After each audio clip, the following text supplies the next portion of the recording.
വചനമെന്നാത്മാവിൽ ദാഹനീർപ്പാ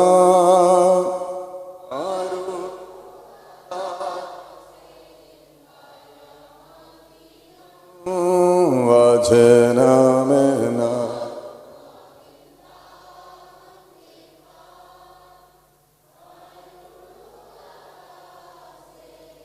പരമധിക പകരുക ആത്മാവിൽ തിരുശക്തിയ നിറയുവാനേ ജനങ്ങൾ പകരുക ആത്മാവിൽ നിറയുവാനേ ജനങ്ങൾ കേൾക്കണേ എൻ പ്രാർത്ഥന നൽകണേ എൻ യാചന കേൾക്കണേ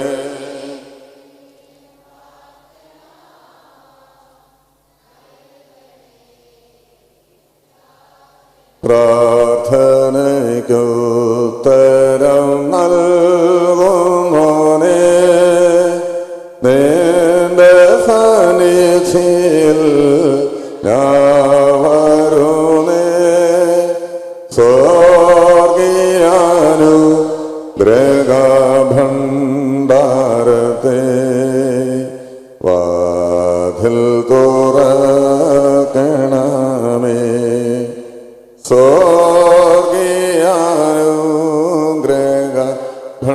സ്വർഗീയാനുഗ്രഹഭണ്ഡാരത്തെ വാതിൽ തുറക്കണമേ കേൾക്കണേ എൻ പ്രാർത്ഥന നൽകണേ എൻ യാചന കേൾക്കണേ എൻ പ്രാർത്ഥന നൽകണേ എൻ യാചന. നമുക്കൊരു വേദഭാഗം വായിച്ച് ആരംഭിക്കാം. വേദപുസ്തകമുള്ളവർ എന്നോടൊപ്പം എടുത്ത് ആ വേദഭാഗം നോക്കി നിങ്ങൾക്കൂടെ വായിക്കുന്നത് നല്ലതായിരിക്കും. പരിശുദ്ധനായ പൗലോസ്ലീഹ കൊരിന്ത്യർക്ക് എഴുതിയ 1-ാം ലേഖനം 10-ാം അധ്യായത്തിൻ്റെ 1 മുതൽ 12 വരെയുള്ള വാക്യങ്ങൾ. 1 കൊരിന്ത്യർ 10-ാം അധ്യായം 1 മുതൽ 12 വരെ.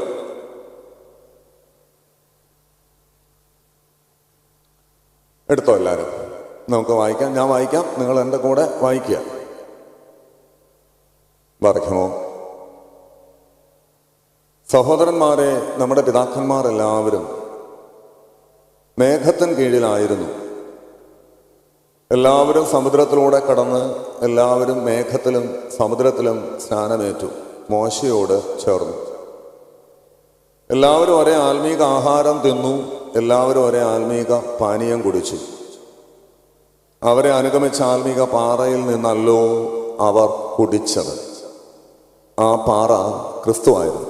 അതൊന്നെല്ലാവരും ചേർന്ന് പറഞ്ഞേ, ആ പാറ ക്രിസ്തുവായിരുന്നു. എന്നോട് പറഞ്ഞേ, ആ പാറ ക്രിസ്തുവായിരുന്നു. എങ്കിലും അവരിൽ മിക്കപേരിലും ദൈവം പ്രസാദിച്ചില്ല. അവരെ മരുഭൂമിയിൽ തള്ളിയിട്ട് കളഞ്ഞു എന്ന് നിങ്ങൾ അറിയാതിരിക്കരുത് എന്ന് ഞാൻ ആഗ്രഹിക്കുന്നു. ഇത് നമുക്ക് ദൃഷ്ടാന്തമായി സംഭവിച്ചു. അവർ മോഹിച്ചതുപോലെ നാമും ദുർമോഹികളാകാതിരിക്കേണ്ടതിന് തന്നെ. ജനം തിന്നുവാനും കുടിക്കാനും ഇരുന്നു, കളിക്കാൻ എഴുന്നേറ്റു എന്ന് എഴുതിയിരിക്കുന്ന പ്രകാരം അവരിൽ ചിലരെ പോലെ നിങ്ങൾ വിഗ്രഹാരാധികൾ ആകരുത്. അവരിൽ ചിലർ പരസംഗം ചെയ്ത് ഒരു ദിവസം 23,000 പേർ വീണുപോയതുപോലെ നാം പരസംഗം ചെയ്യരുത്. അവരിൽ ചിലർ പരീക്ഷിച്ച് സർപ്പങ്ങളാ നശിച്ചു പോയതുപോലെ നാം കർത്താവിനെ പരീക്ഷിക്കരുത്. അവരിൽ ചിലർ പെറുപെറുത്ത് സംഹാരിയാ നശിച്ചു പോയതുപോലെ നിങ്ങൾ പെറുപെറുക്കുകയും അരുത്. ഇത് ദൃഷ്ടാന്തമായി അവർക്ക് സംഭവിച്ചു. ലോകാവസാനം വന്നെത്തിയിരിക്കുന്ന നമുക്ക് ബുദ്ധി ഉപദേശത്തിനായി എഴുതിയും ഇരിക്കുന്നു. ആകയാൽ താൻ നിൽക്കുന്നു എന്ന് തോന്നുന്നവൻ വീഴാതിരിക്കുവാൻ നോക്കിക്കൊള്ളട്ടെ. 1 കൊരിന്ത്യർ 10-12 1 കൊരിന്ത്യർ 10:12. ആ വാക്യം നമുക്ക് എല്ലാവർക്കും ഒന്ന് ഏറ്റു പറയാം. ഞാൻ പറഞ്ഞു തരാം, നിങ്ങൾ പറയണം. ആകയാൽ താൻ നിൽക്കുന്നു എന്ന് തോന്നുന്നവൻ വീഴാതിരിക്കുവാൻ നോക്കിക്കൊള്ളട്ടെ. ഒന്നുകൂടെ പറയാം. ആകയാൽ താൻ നിൽക്കുന്നു എന്ന് തോന്നുന്നവൻ വീഴാതിരിക്കുവാൻ നോക്കിക്കൊള്ളട്ടെ. കണ്ണുകളടയ്ക്കാം, പ്രാർത്ഥിക്കാം.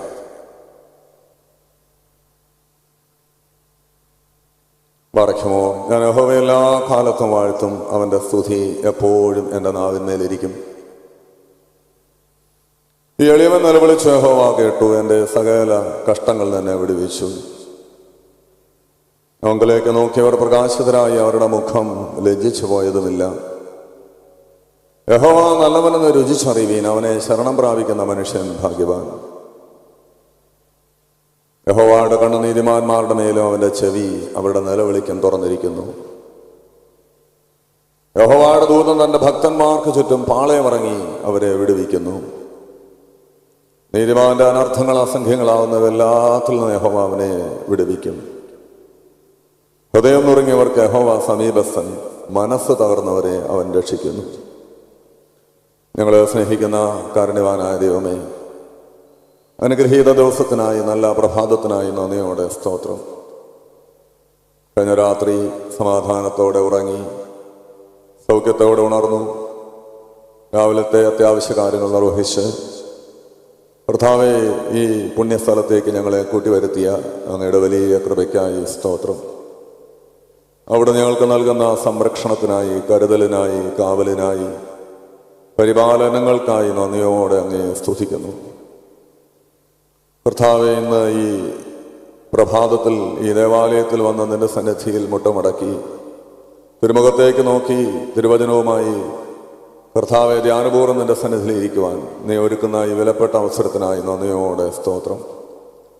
നിങ്ങളൊരു ഏകാന്ത സ്ഥലത്ത് വേറിട്ട് വന്നാൽ ഇപ്പോൾ ആശ്വസിച്ചുള്ളീനെന്ന് ശിഷ്യന്മാരോട് അരുളി ചെയ്ത പ്രകാരം കർത്താവെ, ജീവിതത്തിൻ്റെ ഭാരങ്ങൾക്കും തിരക്കുകൾക്കും വേദനകൾക്കൊക്കെ നടുവിൽ അല്പം ആശ്വാസവും സമാധാനവും സൗഖ്യവും കണ്ടെത്തുവാൻ ഞങ്ങളിവിടെ കൂടി വന്നിരിക്കുന്നു. കർത്താവെ, അവിടുന്ന് ഞങ്ങളോട് സംസാരിക്കണമേ. എൻ്റെ സമാധാനം ഞാൻ നിങ്ങൾക്ക് തരുന്നു, ലോകം തരുന്ന പോലെയല്ല എന്നറിയ കർത്താവെ. ലോകത്തിൽ നിങ്ങൾക്ക് കഷ്ടമുണ്ടെങ്കിലും ധൈര്യപ്പെടുവീ, ഞാൻ ലോകത്തെ ജയിച്ചിരിക്കുന്നുവെന്ന് അരുളിയ കർത്താവെ. ഞങ്ങൾ ലോകത്തിൽ ജീവിക്കുമ്പോൾ എപ്പോഴും ഞങ്ങൾക്ക് കഷ്ടവും പ്രയാസവുമാണ്. എന്നാൽ യേശുവിൽ ജീവിക്കുമ്പോൾ ഞങ്ങൾക്ക് എപ്പോഴും സമാധാനമാണ്. ലോകം തരുന്നത് വേദനകളാണ്, സങ്കടങ്ങളാണ്, നിരാശകളാണ്. യേശുവിൽ ജീവിക്കുന്ന മനുഷ്യന് ഈ സങ്കടങ്ങളുടെ നടുവിലും വേദനകളുടെ നടുവിലും രോഗങ്ങളുടെ നടുവിലും വലിയ സമാധാനമുണ്ട്. ലോകത്തിന് മനസ്സിലാകാത്ത സമാധാനം, സകല ബുദ്ധിയെയും കവിയുന്ന സമാധാനം, മറ്റാർക്കും പകരാൻ കഴിയാത്ത ആശ്വാസം കർത്താവെ ഈ ദിവസം ഞങ്ങൾക്ക് നൽകണമേ എന്ന് ഞങ്ങൾ പ്രാർത്ഥിക്കുന്നു. സമാധാനത്തിൻ്റെ പ്രഭുവായ, സമാധാനത്തിൻ്റെ നാഥനായ കർത്താവെ, നിന്റെ സന്നിധിയിലേക്ക് കടന്നു വന്ന് കർത്താവെ നിന്റെ സന്നിധിയിൽ തലമുണക്കി വിനയപൂർവ്വം ഇരിക്കുന്ന എല്ലാ മക്കളോടും കരുണ ചെയ്യണമെന്ന് ഞങ്ങൾ പ്രാർത്ഥിക്കുന്നു. ഈ സമയം ഞങ്ങൾക്ക് സമാധാനവും സൗഖ്യവും വിടുതലും ആശ്വാസവും തരണമേ എന്ന് പ്രാർത്ഥിക്കുന്നു. ഒരുപാട് ഭാരങ്ങളും വേദനകളും സങ്കടങ്ങളൊക്കെയായി അടുത്തിരിക്കുന്ന ആളുകൾ പോലും അറിയാൻ പാടില്ലാത്ത നൊമ്പരങ്ങളുമായി നിന്റെ സന്നിധിയിൽ തകർന്ന മനസ്സും നുറങ്ങിയ ഹൃദയവുമായി കടന്നു വന്ന ഓരോരുത്തരോടും കർത്താവ് ഇടപെടുകയും സംസാരിക്കുകയും ചെയ്യണമേ എന്ന് പ്രാർത്ഥിക്കുന്നു. കടന്നു വന്ന എല്ലാ മക്കളെയും വാഴ്ത്തണമേ. വചനം പറയുന്നവരോടും കേൾക്കുന്നവരിലും പരിശുദ്ധാത്മാവ് വ്യാപരിച്ചുകൊണ്ടിരിക്കണമേ. ദൂരെയും അകലെയുമായി അടുത്തുമായി ഈ ശുശ്രൂഷ ശ്രവിച്ചുകൊണ്ടിരിക്കുന്ന എല്ലാ പ്രിയപ്പെട്ട ദൈവമക്കൾക്കായ സ്തോത്രം. എല്ലാവരിലും അവിടുത്തെ പരിശുദ്ധാത്മാവിൻ്റെ ആവാസവും വ്യാപാരവും കടന്നു ചെല്ലണമേ. ആയിരിക്കുന്ന ഇടങ്ങളിൽ നിന്റെ മനുഷ്യനെ മക്കളെ സൗഖ്യപ്പെടുത്തണമേ, സമാധാനം കൊടുക്കണമേ, അവരുടെ ഹൃദയങ്ങളെ സ്വാന്തനിപ്പിക്കണമേ. എല്ലാ നന്മകളാണ് അടയ്ക്കണം, കുറവുകളെ പൊറുക്കണം, ബലഹീനതകളെ ക്ഷമിക്കണമേ. ഞങ്ങളെ നാളും നിനക്കും നിന്റെ പിതാവിനും പരിശുദ്ധാത്മാവിനും സ്തുതിയും സ്തോത്രവും ആരാധനയും കരയറ്റുവാൻ തന്നെ. ത്രിയേക ദൈവത്തിൻ്റെ അതിശ്രേഷ്ഠനാമം മഹത്വപ്പെടട്ടെ. പൗരസ്ത്യ ജോർജിയൻ തീർത്ഥാടന കേന്ദ്രത്തിൽ മുമ്പ് പല അവസരങ്ങളിലും വരാനും നിങ്ങളോടൊന്നിച്ച് ദൈവവചനം ധ്യാനിക്കാനുമുള്ള ഭാഗ്യവും അവസരവും ലഭിച്ചിട്ടുണ്ട്. ഒരിക്കൽ കൂടെ ഇപ്രകാരം തിരുവചനവുമായി നിങ്ങളുടെ മുമ്പിൽ നിൽക്കാൻ ദൈവം ഒരുക്കിയ വലിയ കൃപയ്ക്കായി ദൈവത്തെ സ്തുതിക്കുന്നു. ബലഹീനനായ എന്നെ ഈ ശുശ്രൂഷയ്ക്ക് വേണ്ടി ക്ഷണിച്ച ബഹുമാനപ്പെട്ട അച്ഛന്മാരോടുള്ള സ്നേഹവും നന്ദി പ്രത്യേകമായിട്ട് അറിയുന്നു. നിങ്ങളുടെ എല്ലാ നല്ല ശ്രദ്ധയ്ക്കും താല്പര്യത്തിനും ഉത്സാഹത്തിനുമായി ഞാൻ ദൈവത്തെ സ്തുതിക്കുന്നു. 1 മണിക്കൂർ സമയം ദൈവവചനവുമായി അവൻ്റെ മുമ്പിൽ ഇരിപ്പാൻ ദൈവം നമ്മെ സഹായിക്കട്ടെ. നിങ്ങളുടെ പ്രാർത്ഥന പ്രത്യേകമായിട്ട് ആവശ്യപ്പെടുകയാണ്. നമുക്ക് ഓരോരുത്തർക്കും ആവശ്യമായ വിധത്തിൽ നമ്മുടെ ജീവിത സാഹചര്യങ്ങൾക്ക് അനുസൃതമായി ദൈവം നമ്മോട് സംസാരിക്കാനും ഇടപെടാനും നിങ്ങളുടെ പ്രാർത്ഥന വളരെ അത്യന്താപേക്ഷിതമാണ്. നമ്മൾ അത്രത്തോളം നന്നായി ആഗ്രഹിക്കുകയും പ്രാർത്ഥിക്കുകയും ചെയ്യും. നമ്മുടെ ഹൃദയത്തിലെ ആഗ്രഹമാണ് ദൈവം നമുക്ക് തരുന്നത്. നമ്മൾ ആഗ്രഹിക്കുന്നതാണ് ദൈവം തരുന്നത്. അപ്പോൾ നമ്മൾ എന്താഗ്രഹിക്കുന്നു, നിങ്ങളുടെ ആഗ്രഹം അനുസരിച്ച്, നിങ്ങളുടെ സാഹചര്യങ്ങൾക്കനുസരിച്ച് ഈ ദിവസം ദൈവം നമ്മോട് സംസാരിക്കാൻ നിങ്ങളുടെ പ്രാർത്ഥന ഞാൻ ആവശ്യപ്പെടുകയാണ്. നമ്മൾ വായിച്ച വേദഭാഗത്തിലേക്ക് തന്നെ ഞാൻ നേരിട്ട് പോവുകയാണ്. അവിടെ ഒരു കുറിവാക്യമായി നിങ്ങളുടെ മനസ്സിലിരിക്കേണ്ടത് 1 കൊരിന്ത്യർ 10-ാം അധ്യായത്തിൻ്റെ 12-ാം വാക്യമാണ്. അത് നമുക്ക് ഒന്നുകൂടെ ഒന്ന് പറഞ്ഞിട്ട് തുടങ്ങാം. ആകയാൽ, എല്ലാവരും ചേർന്ന് നല്ല ഉച്ചത്തിലൊന്ന് പറഞ്ഞേ. ആകയാൽ താൻ നിൽക്കുന്നു എന്ന് തോന്നുന്നവൻ വീഴാതിരിക്കുവാൻ നോക്കിക്കൊള്ളട്ടെ. ആകയാൽ താൻ നിൽക്കുന്നു എന്ന് തോന്നുന്നവൻ വീഴാതിരിക്കാൻ നോക്കിക്കൊള്ളട്ടെ. ഇത് ഇസ്രായേൽ മക്കൾക്ക് ദൈവം നൽകുന്ന ഒരു മുന്നറിയിപ്പാണ്. പഴയ നിയമം എന്ന് പറയുന്നത് വലിയൊരു പാഠപുസ്തകമാണ്. അവർ കടന്നുപോയ ജീവിത സാഹചര്യങ്ങൾ നമുക്ക് വലിയൊരു മാതൃകയാണ്. അവരുടെ ജീവിതാനുഭവങ്ങളെല്ലാം നമുക്ക് വലിയ പാഠങ്ങളാണ്. എത്ര പഠിച്ചാലും തീരാത്ത, എത്ര വായിച്ചാലും ഗഹനമായ ആശയങ്ങളിലേക്ക് നമ്മെ കൂട്ടിക്കൊണ്ടുപോകുന്ന അനേക ജീവിത അനുഭവങ്ങളുടെ സമാഹാരമാണ് പഴയ നിയമം എന്ന് പറയുന്നത്. വലിയൊരു പാഠപുസ്തകമാണ്. എന്തിനാണ് ഈ പാഠപുസ്തകത്തിലെ ഈ സംഭവങ്ങളൊക്കെ ഇങ്ങനെ ദീർഘമായി പുതിയ നിയമത്തിൽ വിശദീകരിക്കുന്നത്? അത് നമുക്ക് വലിയൊരു മുന്നറിയിപ്പാണ്. അവർക്ക് പറ്റിയ അബദ്ധങ്ങൾ, അവർക്ക് പറ്റിയ വീഴ്ചകൾ നമുക്ക് പറ്റരുതെന്നും നമ്മളങ്ങനെ നശിച്ചു പോകരുതെന്നും ദൈവം ആഗ്രഹിക്കുന്നുകൊണ്ടാണ്. ദൈവത്തിൻ്റെ സ്നേഹമാണ്, ദൈവത്തിൻ്റെ കരുണയാണ്, ദൈവത്തിൻ്റെ കരുതലാണ്. ഇസ്രായേൽ മക്കളുടെ ജീവിതത്തിൽ പറ്റിയ പാളിച്ചകൾ എന്താണ്, അവരുടെ പരാജയങ്ങൾ എന്താണ്, അതിൻ്റെ അടിസ്ഥാനത്തിൽ നമ്മുടെ ജീവിതത്തെ കുറെ കൂടെ ക്രമപ്പെടുത്താനും നവീകരിക്കാനുമുള്ള അവസരമാണ് പുതിയ നിയമത്തിൽ ദൈവം നമുക്ക് നൽകുന്നത്. പൗലോസ് ശ്ലീഹ ഈ പഴയ നിയമത്തിലെ ചില അവരുടെ ജീവിതാനുഭവങ്ങൾ എടുത്തു കാണിച്ച് അത് നമുക്ക് വലിയ ദൃഷ്ടാന്തമായി ചൂണ്ടിക്കാണിക്കുകയാണ്. ഇത് വലിയൊരു ദൃഷ്ടാന്തമാണ്. 2 ഇടത്താണ് ആ വേദഭാഗത്തിൽ പറയുന്നത് ഇത് ദൃഷ്ടാന്തമായി സംഭവിച്ചു. മറ്റൊരിടത്ത് പറയുന്നു ഇത് നിങ്ങൾക്ക് ജ്ഞാനത്തിനായി, ബുദ്ധി ഉപദേശത്തിനായി എഴുതിയിരിക്കുന്നു. ഒരാപത്ത് കണ്ട് പിന്മാറാത്ത ഒരാള് ബുദ്ധിയില്ലാത്ത ആളാണ്. ഒരാപത്ത് കണ്ട് അതിൽ നിന്ന് ഒഴിഞ്ഞു മാറാത്ത ആള് ബുദ്ധിയില്ലാത്ത ആളാണ്. നിങ്ങൾക്കിത് ബുദ്ധിക്കായിട്ട് എഴുതിയിരിക്കുകയാണ്, ജ്ഞാനത്തിനായിട്ട് ഇത് നമ്മെ ഓർമ്മിപ്പിക്കുക. അത് തുടങ്ങുന്ന ഇങ്ങനെയാണ്: എൻ്റെ സഹോദരങ്ങളെ, നമ്മുടെ പിതാക്കന്മാരെല്ലാവരും മേഘത്തിന് കീഴിലായിരുന്നു. All of them were under the presence of God. മേഘം എന്ന് പറയുന്നത് ദൈവ സാന്നിധ്യമാണ്. അവരെല്ലാവരും ദൈവ സാന്നിധ്യത്തിലാണ്. ദൈവമാണ് അവരെ നയിക്കുന്നത്, ദൈവമാണ് അവർക്ക് കൂട്ടായിരിക്കുന്നത്. All of them were under the presence of God. ദൈവത്തിന്റെ സാന്നിധ്യത്തിലാണ് അവരെല്ലാം. അവരെല്ലാവരും സമുദ്രത്തിലൂടെ കടന്നു. അവരെല്ലാവരും സമുദ്രത്തിലും മേഘത്തിലും സ്നാനമേറ്റ് മോശയോട് ചേർന്നു. അവരെല്ലാവരും ഒരേ ആത്മീക ഭക്ഷണം കഴിച്ചു, ഒരേ ആത്മീക പാനീയം കുടിച്ചു. അവരെ അനുഗമിച്ച പാറയിൽ നിന്നല്ലോ അവർ കുടിച്ചു. അപ്പൊ ഇസ്രായേൽ മക്കൾ എല്ലാവരും ദൈവ സാന്നിധ്യത്തിലാണ്. ചെങ്കടൽ കടന്നത് സ്നാനത്തിന്റെ മുൻകുറിയാണ്. പൗലോസ് പറയുന്നുണ്ട് അവരെല്ലാവരും സ്നാനമേറ്റു. All of them were baptized. They ate the same food. അവരെല്ലാവരും ഒരേ ഭക്ഷണം കഴിച്ചു, ഒരേ പാനീയം കുടിച്ചു. മാമോദീസ ഏറ്റു. കഴിച്ച ഭക്ഷണം എന്താണ്? അത് വിശുദ്ധ കുർബാനയാണ്. മന്ന വിശുദ്ധ കുർബാനയുടെ പ്രതീകമാണ്. കർത്താവ് പറഞ്ഞു, സ്വർഗത്തിൽ നിറങ്ങിയ ജീവനുള്ള അപ്പം ഞാനാണ്. മന്ന ഭക്ഷിച്ചവരെല്ലാം യേശുവിനെയാണ് ഭക്ഷിച്ചത്. അവരെല്ലാവരും മാമോദീസ ഏറ്റവരാണ്, വിശുദ്ധ കുർബാന അനുഭവിച്ചവരാണ്, ഒരേ ആത്മീക പാനീയം കുടിച്ചവരാണ്. എന്താണ് ഈ ആത്മീയ പാനീയം? അവർ കുടിച്ച ഈ ആത്മീക പാനീയം എന്താ?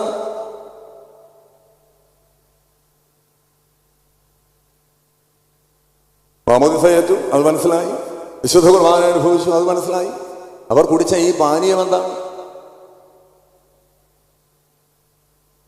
അവർ കുടിച്ച പാനീയം ഇസ്രായേൽ മക്കളുടെ ജീവിതത്തിൽ പുറപ്പാട് ദിവസം 17-ാം അധ്യായത്തിൽ വിശദീകരിക്കുന്ന ഒരു സംഭവമുണ്ട്. രഫീദീമിൽ വെച്ച് അവർക്ക് ദാഹിച്ചപ്പോൾ അവർ മോശയോട് പിറുപിറുത്തു. മോശ ദൈവത്തോട് നിലവിളിച്ചു. മോശയോട് ദൈവം പറഞ്ഞു, നീ ചെങ്കടൽ ഭാഗിക്കാൻ ഉപയോഗിച്ച ആ വടിയും പിടിച്ച് രഫീദീമിൽ പാറയുടെ മുമ്പിൽ പോയി നിൽക്കണം. പാറയുടെ മുമ്പിൽ നീ പോയി നിൽക്കണം. പാറയുടെ മുകളിൽ ഞാൻ നിൽക്കും. പാറ ആരാണ്? പാറ ആരാണ്? ആ പാറ ക്രിസ്തുവാണ്. പാറയുടെ മുകളിൽ പിതാവാം ദൈവം, പാറ ക്രിസ്തു. മോശ പാറയടിച്ചപ്പോൾ പാറ പിളർന്ന് ഒരു നദി ഒഴുകി. ഈ നദിയിൽ നിന്നാണ് അവർ കുടിച്ചത്. ആ നദി എന്തിനെയാണ് സൂചിപ്പിക്കുന്നത്? ആ നദി എന്താണ്? യോഹന്നാന്റെ സുവിശേഷം 7-ാം അധ്യായം 37-38 വാക്യങ്ങളിൽ യെരൂശലേം ദേവാലയത്തിൽ നടന്നൊരു സംഭവം വിവരിക്കുന്നുണ്ട്. കൂടാര പെരുന്നാളിന്റെ ഒടുക്കത്തെ മഹാദിനത്തിൽ അവർക്കൊരു ആചാരമുണ്ട്. പണ്ട് രഫീദീമിൽ പാറ വളർന്ന ദൈവം ജലമൊഴുക്കി കൊടുത്ത സംഭവത്തെ അനുസ്മരിച്ചുകൊണ്ട് പുരോഹിതന്മാർ ചെറിയ കുടങ്ങളിൽ വെള്ളം ചുമന്നുകൊണ്ടുവന്ന് വലിയൊരു കുടത്തിൽ നിറയ്ക്കും. മഹാപുരോഹിതൻ വന്നിട്ട് ഭാരമുള്ള ഒരു വസ്തു കൊണ്ട് ഈ കുടത്തിന്റെ അടിഭാഗം തട്ടുമ്പോൾ മൺകുടം തകർന്ന് ജലം നദിയായി ബലിപീഠത്തിന്റെ മുമ്പിലൂടെ ഒഴുകും. ഈ ബലിപീഠത്തിന്റെ മുമ്പിലൂടെ ഒഴുകുന്ന നദിയുടെ ഇരു കരകളിലും ഇസ്രായേൽ മക്കൾ നിന്നുകൊണ്ട് പാട്ടുകൾ പാടിയും സങ്കീർത്തനങ്ങൾ ചൊല്ലിയും ദൈവത്തെ ആരാധിച്ച് ദൈവത്തെ മഹത്വപ്പെടുത്തും. ഇത് കണ്ടുകൊണ്ട് 33 വയസ്സുള്ള ഒരു ചെറുപ്പക്കാരൻ ദൂരെ മാറി ഉയരമുള്ള ഒരു സ്ഥലത്ത് മാറി നിന്നിട്ട് പറഞ്ഞു, ഹേ ദാഹിക്കുന്നവരുമേ, നിങ്ങൾ എന്റെ അടുക്കൽ വരുവീൻ. എന്നിൽ വിശ്വസിക്കുന്നവന്റെ ഉള്ളിൽ നിന്ന് ജീവജലത്തിന്റെ നദികൾ ഒഴുകും. ഈ വെള്ളം കുടിച്ചതുകൊണ്ട് നിങ്ങളുടെ ദാഹം തീരില്ല.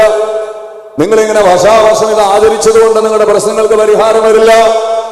നിങ്ങൾ എന്റെ അടുക്കൽ വരണം, എന്നിൽ വിശ്വസിക്കണം. എന്നിൽ വിശ്വസിക്കുന്നവന്റെ ഉള്ളിൽ നിന്ന് ജീവജലത്തിന്റെ നദികൾ. നിനക്കൊരിക്കലും ദാഹിക്കാത്ത, ഒരിക്കലും ദേശിക്കേണ്ടി വരാത്ത, ഒരിക്കലും അലിയേണ്ടി വരാത്ത, നിന്നെ ശക്തീകരിക്കുന്ന, ബലപ്പെടുത്തുന്ന ജീവജലത്തിന്റെ നദികൾ നിന്റെ ഉള്ളിൽ നിന്ന് ഒഴുകുന്നത് ഞാൻ കാണിച്ചു തരാം. അടുത്ത വാചകത്തിൽ പറയുന്നു, ഇത് തന്നിൽ വിശ്വസിക്കുന്നവർക്ക് ലഭിക്കാൻ പോകുന്ന പരിശുദ്ധാത്മാവിനെ കുറിച്ചാണ് യേശു പറഞ്ഞത്. ഇത് തന്നിൽ വിശ്വസിക്കുന്നവർക്ക് ലഭിക്കാൻ പോകുന്ന പരിശുദ്ധാത്മാവിന്റെ അടയാളമാണ്. അപ്പോൾ നിങ്ങൾ ആ പുറപ്പാട് പുസ്തകത്തിലേക്ക് ഒന്നുകൂടെ വന്നേ. പിതാവാം ദൈവം പാറയുടെ മുകളിൽ നിൽക്കുന്നു. പാറ ക്രിസ്തുവാണ്. പാറ വളർന്നൊരുങ്ങിയ നദി പരിശുദ്ധാത്മാവാണ്.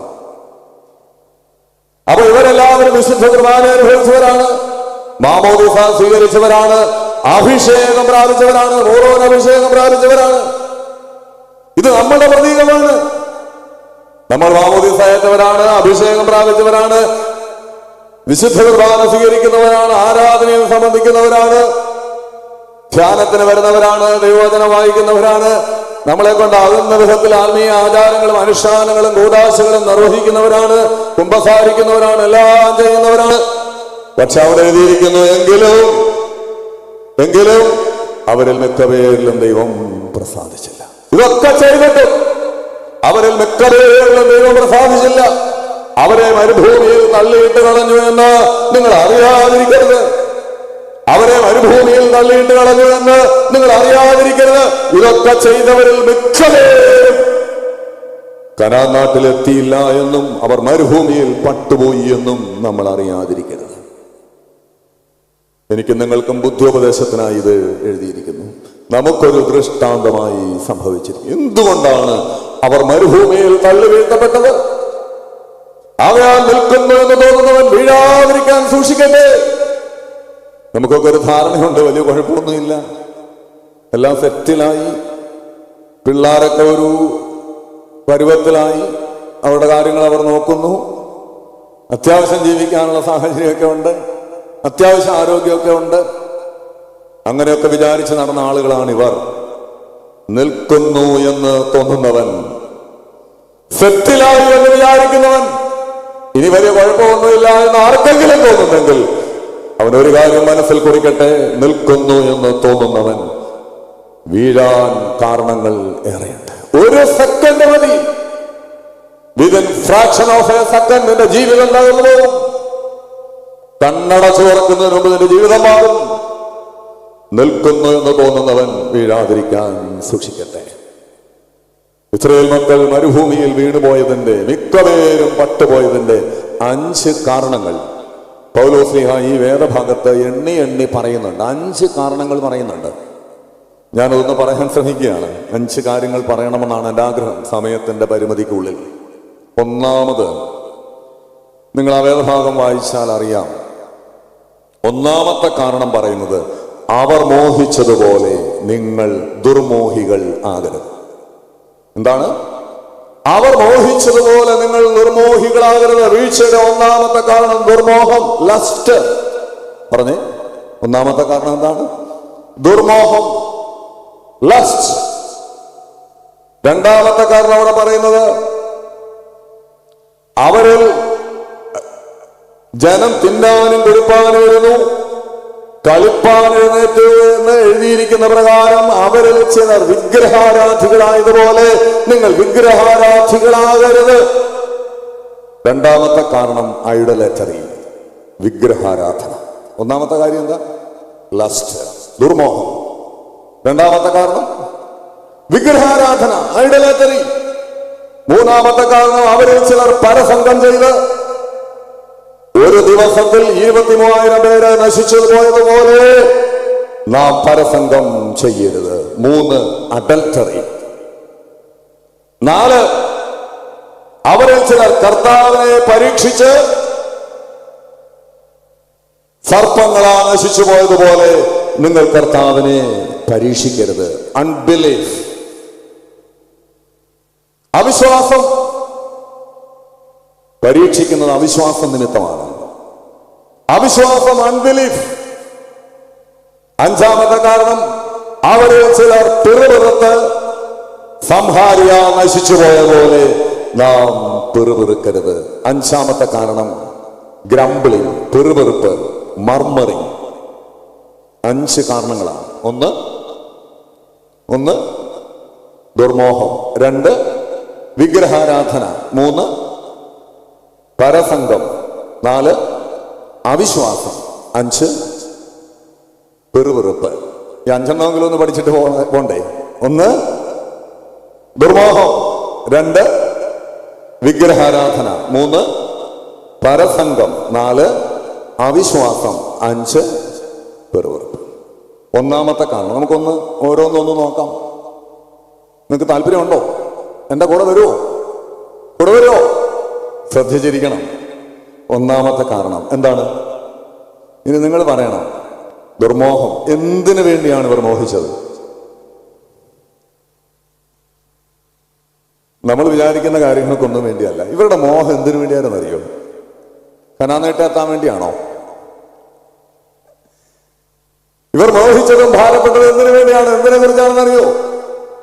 വളരെ വിചിത്രമായ ഒരു കാര്യത്തിന് വേണ്ടിയാണ്. നമുക്ക് കേട്ടാൽ ചിരി തോന്നും. ഇവർ മോഹിച്ചതും കരഞ്ഞതും ഭാരപ്പെട്ടതും വെറുപെറുത്തതും അവിശ്വസിച്ചതും എല്ലാം ഒറ്റ കാര്യത്തിന് വേണ്ടിയാണ്: ഭക്ഷണത്തിന് വേണ്ടിയാണ്, ആഹാരത്തിന് വേണ്ടിയാണ്, ഭക്ഷണത്തിന് വേണ്ടി. പുറപ്പാട് 16-ാം അധ്യായത്തിൽ അവിടെയാണ് ഈ മന്ന വർഷിക്കുന്നതിന് കാരണമുണ്ട്. അവർ ദൈവത്തോട് നിലവിളിച്ച് പിറുപിറുത്തു. അവർ പറഞ്ഞൊരു കാര്യമുണ്ട്: മിസ്രയീമിൽ ഇറച്ചിക്കലങ്ങളുടെ അടുക്കലിൽ നിന്ന് ചത്താതിയാണ്.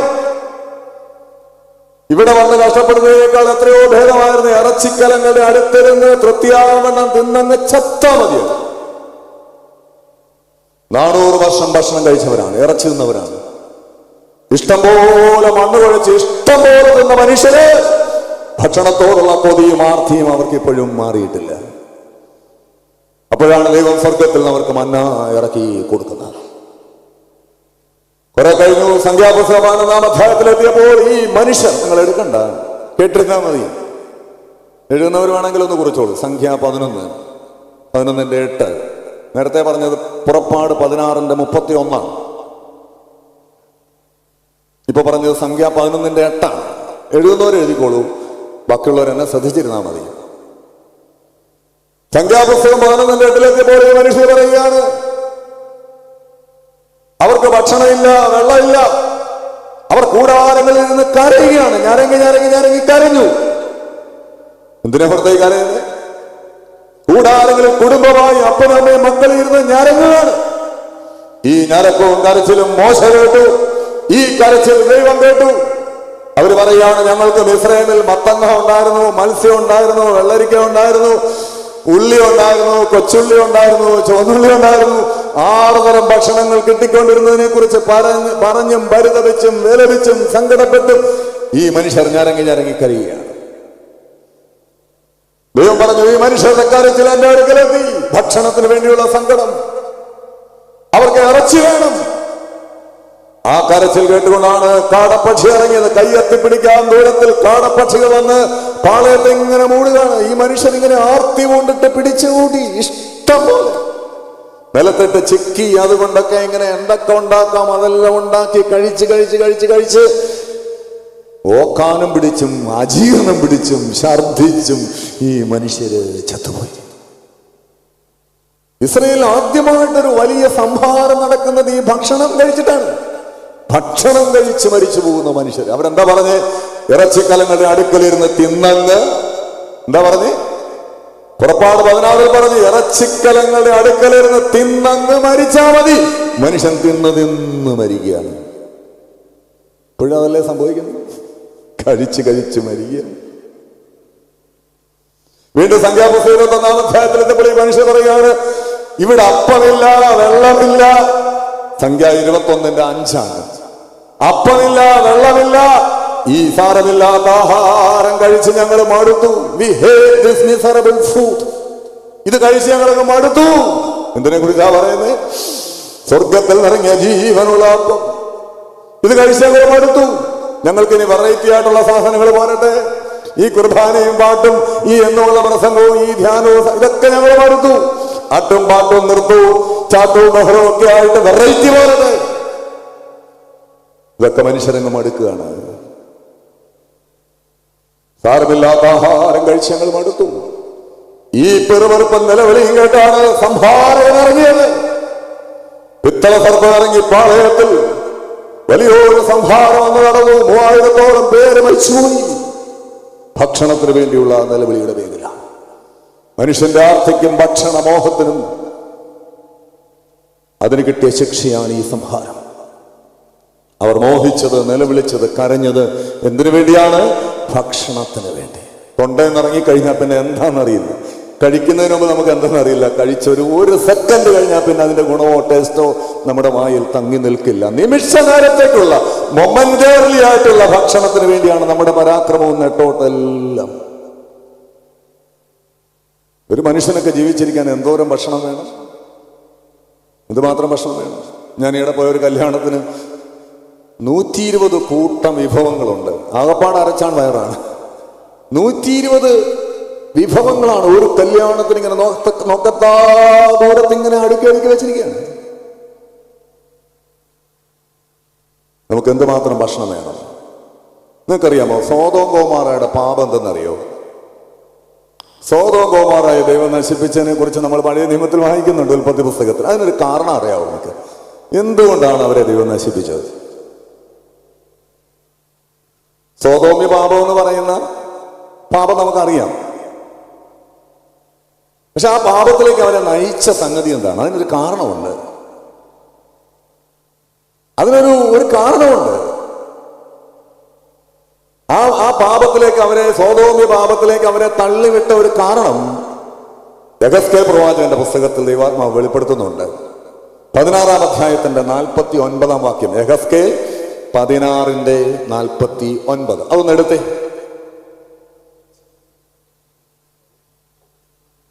യെഹെസ്കേൽ 16:49. എടുത്തോ, പെട്ടെന്നൊന്ന് എടുത്തോ. ഇനി ഞാൻ പറയാം, നിങ്ങൾ കേട്ടോണ്ടിരിക്കുക. നിന്റെ സഹോദരിയായ സോദോമിന്റെ പാപമോ: 1, പ്രൈഡ്, അഹങ്കാരം; 2, തീൻപുളപ്പ്; 3, നിർഭയ സ്വൈരം; 4,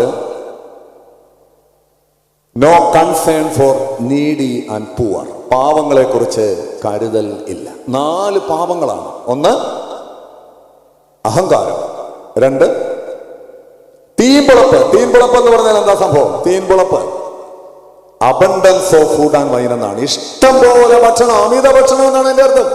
തീൻപുളപ്പ്, അതാണ് 2ാമത്തെ പാപം. 3, നിർഭയ സ്വൈരം, സെൽഫ് ഇൻഡൽജൻസ്, നല്ല മലയാളത്തിൽ പറഞ്ഞാൽ ഭോഗാസക്തി. 4, പാവങ്ങളെ കുറിച്ച് കരുതലില്ല. ഇങ്ങനെ വെച്ച് നിന്നപ്പോൾ പാവങ്ങളും അത്താഴ പന്നിക്കാരും ഒരു നേരത്തെ ആഹാരത്തിന് നിവൃത്തിയില്ലാത്തവരും കല്ലും മണ്ണും വാരി തിന്നുന്ന കുഞ്ഞുങ്ങളുമുള്ള ഭൂമിയിലാണ് ഞാനും നിങ്ങളും ജീവിക്കുന്നത് എന്ന ചിന്ത ഇല്ലാതെ അഹങ്കാരം മൂത്തപ്പോൾ അമിത ഭക്ഷണത്തിലേക്ക് നയിച്ചു. അമിത ഭക്ഷണം വന്നപ്പോൾ അമ്മയും പെങ്ങളെ തിരിച്ചറിയാതായി. ഭോഗാസക്തി,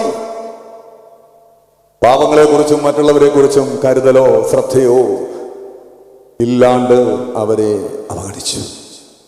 അമിത ഭക്ഷണം പാപമാണെന്ന് ഇവിടെ ഇരിക്കുന്ന എത്ര പേർക്ക് അറിയാമോ? ഇന്ന് വരെ കുമ്പസാരത്തിലേറ്റ് പറഞ്ഞിട്ടുണ്ടോ? എത്രയോ ആഡംബര കല്യാണങ്ങൾക്ക് നിങ്ങൾ പോയി, എത്രയോ ബുഫേകൾ കഴിച്ചു. അതിനുശേഷമുള്ള ഏതെങ്കിലും ഒരു കുമ്പസാരത്തിൽ ഞാൻ അമിത ഭക്ഷണം കഴിച്ചു എന്ന് ആരെങ്കിലും ഏറ്റു പറഞ്ഞിട്ടുണ്ടോ? അതിൻ്റെ അർത്ഥം എന്താണ്? അമിത ഭക്ഷണം പാപമാണെന്ന് നമ്മൾ തിരിച്ചറിയുന്നില്ല. മോഷണം പോലെ, വ്യഭിചാരം പോലെ ഉള്ള പാപമാണ് അമിത ഭക്ഷണം. നമ്മുടെ കുർബാനക്രമത്തിൽ 7 മാരക പാപങ്ങൾ, മരണകരമായ പാപങ്ങൾ എഴുതി വെച്ചിട്ടുണ്ട്. അതിലൊരു പാപമാണ് എന്ത്? അമിത ഭക്ഷണം. മാരക പാപങ്ങളിൽ ഒന്നാണ്, മരണകരമായ ഡെഡ്ലി സിൻസിലൊന്നാണ് അമിത ഭക്ഷണം. ഞാൻ പലപ്പോഴും ആലോചിക്കാറുണ്ട്, നമ്മുടെ ഒരു ഓഡിറ്റോറിയം ഒക്കെ ഒന്ന് നിറയുന്നതിന് എത്ര സമയം എടുക്കും? തുറന്നാ മതി. പള്ളി നിറയാനോ? പള്ളികളൊക്കെ ഒന്ന് നിറഞ്ഞു വരാൻ എത്ര സമയം എടുക്കും? ഓഡിറ്റോറിയം നിറയാൻ എത്ര സമയം എടുക്കും? കുറച്ച് സമയം മതി. ഭക്ഷണം മോശമൊന്നുമല്ല, പക്ഷെ ഒരു കാര്യം നിങ്ങൾ ഓർത്തോണം. കർത്താവ് പറയുന്നു, ആഹാരത്തെക്കാൾ ജീവനും ഉടുപ്പിനേക്കാൾ ശരീരവും വലുതാണ്. ആഹാരത്തെക്കാൾ ജീവൻ. ആഹാരമല്ല പ്രധാനം, ജീവനാണ്. നമ്മൾ തിന്ന് ഈ ജീവൻ നഷ്ടപ്പെടുത്തുകയാണ്, ആരോഗ്യം നഷ്ടപ്പെടുത്തുകയാണ്. ആഹാരത്തെക്കാൾ ജീവനും ഉടുപ്പിനേക്കാൾ ശരീരവും. ശരീരം ഉണ്ടെങ്കിൽ പോലെ ഈ ഉടുപ്പൊക്കെ, അല്ലെങ്കിൽ വാങ്ങിച്ചു വച്ചിരിക്കുന്നൊക്കെ ആരിടും? നമ്മൾ ഈ ശരീരത്തെ ഇങ്ങനെ നശിപ്പിച്ച് കളഞ്ഞാൽ പിന്നെ ഈ ഉടുപ്പൊക്കെ എന്ത് ചെയ്യും? ആഹാരത്തെക്കാൾ ജീവനും ഉടുപ്പിനേക്കാൾ ശരീരവും. നമുക്ക് ജീവൻ വേണം. എന്തിനാണ്? ആരാധിക്കാൻ. 1.5 മണിക്കൂർ വിശുദ്ധ കുർബാനയിൽ എഴുന്നേറ്റ് നിന്ന് കർത്താവിനെ സ്തുതിക്കാൻ ആരോഗ്യം വേണം. പള്ളിയിലേക്ക് നടന്നു വരാൻ ആരോഗ്യം വേണം. ഉപവസിക്കാൻ ആരോഗ്യം വേണം. കുമ്പിടാൻ ആരോഗ്യം വേണം. കർത്താവിന് വേല ചെയ്യാൻ ആരോഗ്യം വേണം. വീട്ടുകാര്യങ്ങൾ നോക്കാൻ ആരോഗ്യം വേണം. ആരോഗ്യത്തിന് ഉതകുന്ന നല്ല ഭക്ഷണം നമുക്ക് കഴിക്കാം. ആരോഗ്യവും ജീവനുമാണ് പ്രധാനം. ആഹാരത്തെക്കാൾ ജീവനും ഉടുപ്പിനേക്കാൾ ശരീരവും വലുത്. ഏത് വലുത്? അത് തിരിച്ചറിയണം. ഭക്ഷണം മോശമൊന്നുമല്ല. ഒരു പരിപാടി കഴിഞ്ഞു, ഭക്ഷണം കൊടുക്കുന്നു. കർത്താവും കൊടുത്തിട്ടുണ്ട്. പ്രസംഗം കേൾക്കാൻ വന്നിരുന്ന ആളുകൾക്കൊക്കെ കർത്താവ് ഭക്ഷണം കൊടുത്തിട്ടുണ്ട്. ഇഷ്ടം പോലെ അവർ കഴിച്ചിട്ടുണ്ട്. അവർക്ക് തൃപ്തി ഉണ്ടായിട്ടുണ്ട്, മിച്ചം ഉണ്ടായിട്ടുണ്ട്, എല്ലാം സംഭവിച്ചിട്ടുണ്ട്. അത് മോശമൊന്നുമല്ല. ഒരു പ്രാർത്ഥന കഴിഞ്ഞിട്ട് ഭക്ഷണം കൊടുക്കുന്നത് മോശമല്ല. പക്ഷെ അപ്പോഴും നമ്മൾ തിരിച്ചറിയേണ്ട ഒരു കാര്യമുണ്ട്. യോഹന്നാന്റെ സുവിശേഷം 6-ാം അധ്യായത്തിൽ ഈ സംഭവമൊക്കെ വിവരിച്ചിട്ട് പിന്നെ ഒരു കാര്യമുണ്ട്. അടുത്ത ദിവസം ഈ മനുഷ്യര് കർത്താവിനെ ഇങ്ങനെ അന്വേഷിച്ച് നടക്കുകയാണ്. തലേ ദിവസം ഭക്ഷണം കഴിച്ചവർ പിറ്റേന്ന് അതിരാവിലെ മുതൽ കർത്താവിനെ തിരക്കാണ്. തിബരിയോസിൽ പോകുന്നു.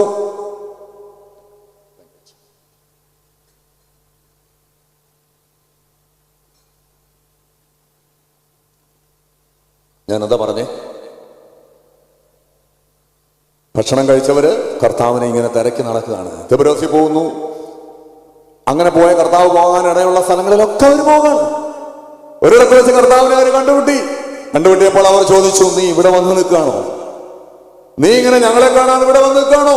അപ്പൊ കർത്താവ് ചോദിച്ചൊരു ചോദ്യമുണ്ട്, പോടാ, നിങ്ങൾ എന്നെ അന്വേഷിച്ചത് അടയാളം കണ്ടതുകൊണ്ടല്ല, അപ്പം തിന്ന് തൃപ്തനായതുകൊണ്ടാണ്. അടയാളം കണ്ടോളൊന്നുമല്ല, അപ്പം കിട്ടിയോണ്ടാണ്. എന്നിട്ട് കർത്താവ് ഒരു വാചകം കൂട്ടിച്ചേർത്തു, നശിച്ചു പോകുന്ന ആഹാരത്തിന് വേണ്ടിയല്ല, നിത്യജീവനിലേക്ക് നിലനിൽക്കുന്ന ആഹാരത്തിന് വേണ്ടി അന്വേഷിക്കണം. അത് മനുഷ്യപുത്രൻ നിനക്ക് തരും. അത് തരാൻ പറ്റുന്ന ഒരാളേ ഉള്ളൂ, അത് കർത്താവായ യേശുവാണ്. അവനെ അന്വേഷിക്കണം. ആ അന്വേഷണത്തിന് വേണ്ടിയാണ് നമ്മൾ ആഹാരം കഴിക്കുന്നതും ആരോഗ്യത്തോടെ ഇരിക്കുന്നതും. ദൈവത്തെ അറിയാൻ, ദൈവത്തെ ആരാധിക്കാൻ ഏറ്റവും വലിയ അറിവേതാണ്? ദൈവത്തെ അറിയുന്നതാണ് ഏറ്റവും വലിയ അറിവ്. ദൈവത്തെ അറിയാനും ദൈവത്തെ ആരാധിക്കാനും ദൈവത്തെ ശുശ്രൂഷിക്കാനും ദൈവത്തിന്റെ വേല ചെയ്യാനും അതിനാണ് നമ്മൾ ആരോഗ്യത്തോടും ജീവനോടെ ഇരിക്കേണ്ടത്. അതിനാണ് ആഹാരം കഴിക്കേണ്ടതല്ലാതെ ഈ ഭക്ഷണം കഴിച്ചു കിട്ടുന്ന സന്തോഷത്തിന് വേണ്ടി അല്ല ഭക്ഷണം കഴിക്കേണ്ടത്. ഭക്ഷണം മോശമല്ല, പക്ഷേ അത് ജീവൻ നിലനിർത്താനാകണം എന്ന തത്വം നമ്മൾ മറന്നു പോകരുത്. അപ്പൊ ഒന്നാമത്തെ പ്രശ്നം എന്താണ്? ദുർമോഹം. 2, ജനം തിന്നാനും കുടിപ്പാനും ഇരുന്നു, കളിപ്പാൻ എഴുന്നേറ്റു എന്ന് എഴുതിയിരിക്കുന്ന പ്രകാരം അവരിൽ ചില വിഗ്രഹാരാധികളായതുപോലെ നിങ്ങൾ വിഗ്രഹാരാധികളാകരുത്. ജനം തിന്നാനും കുടിപ്പാനും ഇരുന്നു, കളിപ്പാൻ എഴുന്നേറ്റു. ഇതെവിടെ എഴുതിയിരിക്കുന്നത്? അങ്ങനെ എവിടെ എഴുതിയെന്നാണ് പൗലോസ് പറയുന്നുണ്ട്. പഴയ നിയമത്തിൽ എവിടെ എഴുതിയിട്ടുണ്ട്? എവിടാണ്? ആർക്കെങ്കിലും പറയാമോ? പുറപ്പാട് പുസ്തകം അധ്യായം അല്ല, പുറപ്പാട് പുസ്തകം ശരിയാണ്. പുറപ്പാടാണോ? ആ, ഓക്കെ. അധ്യായം 32, 6. പുറപ്പാട് പുസ്തകം 32 6 വാക്യമാണ്. ജനം തിന്നാനും കുടിപ്പാനും ഇരുന്നു, കളിപ്പാൻ എഴുന്നേറ്റു. ഇതിന്റെ പശ്ചാത്തലം നിങ്ങളൊന്ന് എന്നെ ഒന്ന് ശ്രദ്ധിച്ചേ. ഇപ്പൊ എടുക്കണ്ട, പ്ലീസ് എന്നെ ഒന്ന് ശ്രദ്ധിച്ചോളൂ. ഇതെന്താ സംഭവം? അതായത് ഇത് സീനായ് മലയുടെ അടിവാരത്തിൽ നടക്കുന്ന ഒരു സംഭവമാണ്. മോശ സീനായ് മലയിലേക്ക് കയറിപ്പോയി. എത്ര ദിവസമായി? 40 ദിവസമായി. മോശയെ കാണുന്നില്ല, മോശയെ കുറിച്ച് വിവരമില്ല. അപ്പൊ അഹ്റോൻ അവിടെ ഉണ്ട്, അഹ്റോനാണ് നേതൃത്വം. അഹ്റോന്റെ അടുക്കൽ ജനങ്ങൾ വന്ന് പറഞ്ഞു, മോശ പോയിട്ട് 40 ദിവസമായി, എന്ത് പറ്റിയെന്ന് അറിയില്ല. പുലിയോ കടുവായോ ആനയോ ഒക്കെ പിടിച്ചു കാണും. ഇന്നത്തെ കൂട്ട് വിളിക്കാൻ ഫോണോ മെസ്സേജ് അയക്കാൻ വാട്സാപ്പോ ഒന്നും ഇല്ലല്ലോ, ഒരു കോണ്ടാക്റ്റും ഇല്ല, ഒരു വിവരവും ഇല്ല. 40 ദിവസം കഴിഞ്ഞു. ജനം പറഞ്ഞു, ഞങ്ങൾക്ക് ഇവിടെ ഇങ്ങനെ ഈ മരുഭൂമി കിടക്കാൻ പറ്റില്ല, ഞങ്ങൾക്ക് മുന്നോട്ട് പോകണം, മുന്നോട്ട് പോകാം, ഞങ്ങൾക്കൊരു ദൈവം വേണം. നീ ഞങ്ങൾക്കൊരു ദൈവത്തെ ഉണ്ടാക്കി തരണം. ഞങ്ങൾ പറയുന്നതിനനുസരിച്ച് നിൽക്കുന്ന, ഞങ്ങൾ പറയുമ്പോൾ ഇരിക്കുന്ന, ഞങ്ങൾ പറയുമ്പോൾ എണീക്കുന്ന, ഞങ്ങൾ പറയുമ്പോൾ ചാടുന്ന, ഞങ്ങൾ പറയുമ്പോൾ തുള്ളുന്ന, ഞങ്ങളുടെ ഇഷ്ടത്തിനനുസരിച്ച് നിൽക്കുന്ന ഒരു ദൈവം. അതാണ് മനുഷ്യന് വേണ്ടത്. ദൈവത്തെ അനുസരിക്കാനല്ല, നമ്മളുടെ അനുസരണത്തിന് ഇഷ്ടത്തിനനുസരിച്ച് നിൽക്കുന്ന ഒരു ദൈവം. ഞങ്ങൾക്ക് അങ്ങനെ ഒരു ദൈവം വേണം. ജനത്തിന്റെ നിർബന്ധത്തിന് വഴങ്ങി അഹ്റോൻ പറഞ്ഞു, ഇങ്ങനെ മാറാപ്പ് കാണിച്ചു കൊടുത്തു. അവർ അവരുടെ കാതിലെ കമ്മലുകളും വളയും കമ്മലും മാലയെല്ലാം ഊരി ഈ മാറാപ്പിലിട്ടു. അതെല്ലാം കൂടെ അഹ്റോൻ കൊണ്ടുപോയി ഒരുക്കി ഒരു കാളക്കുട്ടിയെ ഉണ്ടാക്കി. തീയിൽ നിന്ന് കാളക്കുട്ടി പുറത്തു വന്നു. ശരിക്കും ഈ കാളക്കുട്ടി അഹ്റോന്റെ മനസ്സിൽ കിടന്ന കാളക്കുട്ടിയാണ്. 400 വർഷം മിസ്രൈമിലായിരുന്നപ്പോൾ അവർ ആരാധിച്ചത് ഇങ്ങനെയുള്ള ദൈവങ്ങളെയാണ്, കാളകളെയാണ്. പല പല ദൈവങ്ങളിൽ ഒന്നായിരുന്നു കാളക്കുട്ടി. ഈ മനസ്സിൽ കിടന്ന ഈ കാളക്കുട്ടി ഒരു അനുകൂല ഘടകം വന്നപ്പോൾ അത് പുറത്തു വന്നു. നമ്മുടെ മനസ്സിൽ കിടക്കുന്നതാണ് ഈ പുറത്തു വരുന്നത്. ഹൃദയം നിറഞ്ഞ് കവിയുന്നതല്ലോ വായ സംസാരിക്കും. മനസ്സിൽ ഇങ്ങനെ അടിഞ്ഞു കിടക്കുന്നതൊക്കെ ഒരു അനുകൂല സാഹചര്യം ആകുമ്പോൾ അതിങ്ങനെ തേടി വരും. അവർ മിസ്രൈമിൽ നിന്ന് പുറത്തു വന്നിട്ടും അവരുടെ ഉള്ളിൽ നിന്ന് ഈ മിസ്രൈമോ അതിന്റെ രീതികളോ മാറിപ്പോയില്ല. മിസ്രൈമിൽ നിന്ന് പുറത്തു വന്നു, പക്ഷെ മിസ്രൈം ഉള്ളിൽ കിടക്കാണ്, കാളക്കുട്ടി ഉള്ളിൽ കിടക്കാണ്. ഈ കാളക്കുട്ടി പുറത്തു വന്നു. കാളക്കുട്ടി ഉണ്ടാക്കി വെച്ചിട്ട് ഈ ജനമെല്ലാം പറഞ്ഞു, മിസ്രൈമിൽ നിന്ന് ഞങ്ങളെ വിടുവിച്ച ദൈവം നീയാണ്. മിസ്രൈമിൽ നിന്ന് ഞങ്ങളെ ഇത്രയും കൊണ്ടുവന്ന ദൈവം ആരാണ്? കാളക്കുട്ടിയാണ്. നീയാണ് ഞങ്ങളുടെ ദൈവം. ഇനി നീ മതി ഞങ്ങൾക്ക് ദൈവമായിട്ട്. ഈ ജനമെല്ലാം ഈ കാളക്കുട്ടിയുടെ മുമ്പിൽ കുമ്പിട്ട് ആരാധിച്ചു.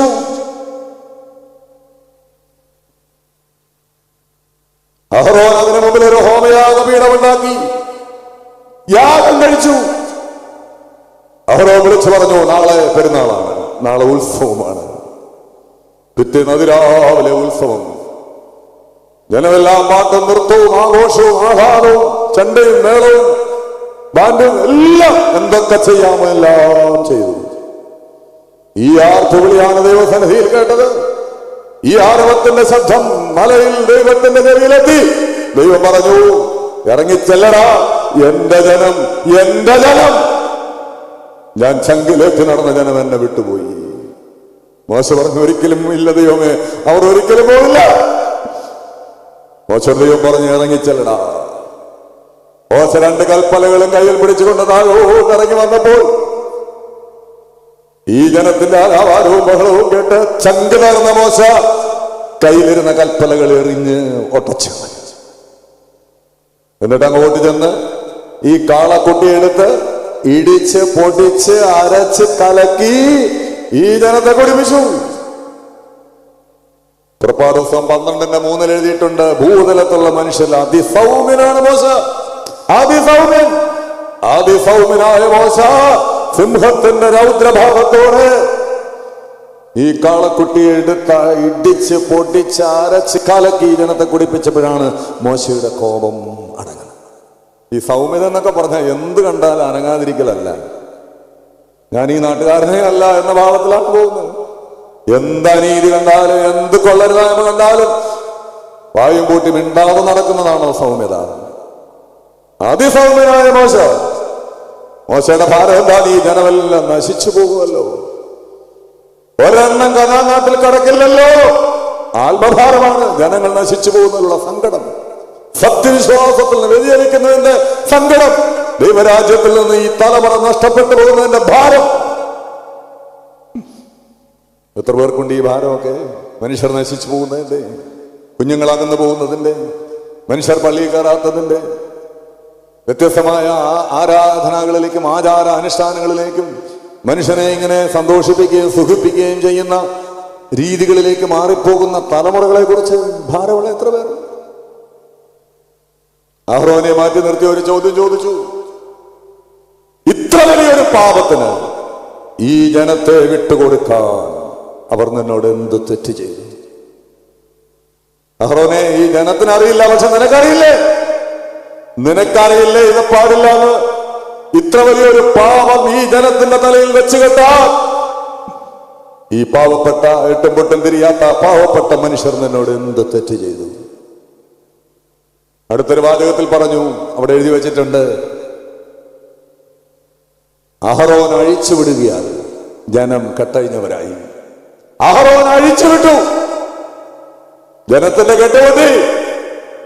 കെട്ടേണ്ടവർ കെട്ടിയില്ല, തിരുത്തേണ്ടവർ തിരുത്തിയില്ല, തടയേണ്ടവർ തടഞ്ഞില്ല, പറയേണ്ടവർ പറഞ്ഞില്ല. അഹ്റോൻ അഴിച്ചുവിടുകയാൽ ജനത്തിന്റെ കെട്ടഴിഞ്ഞുപോയി. ഒരിക്കൽ കെട്ടഴിഞ്ഞാൽ പിന്നെ കെട്ടാൻ പറ്റില്ല.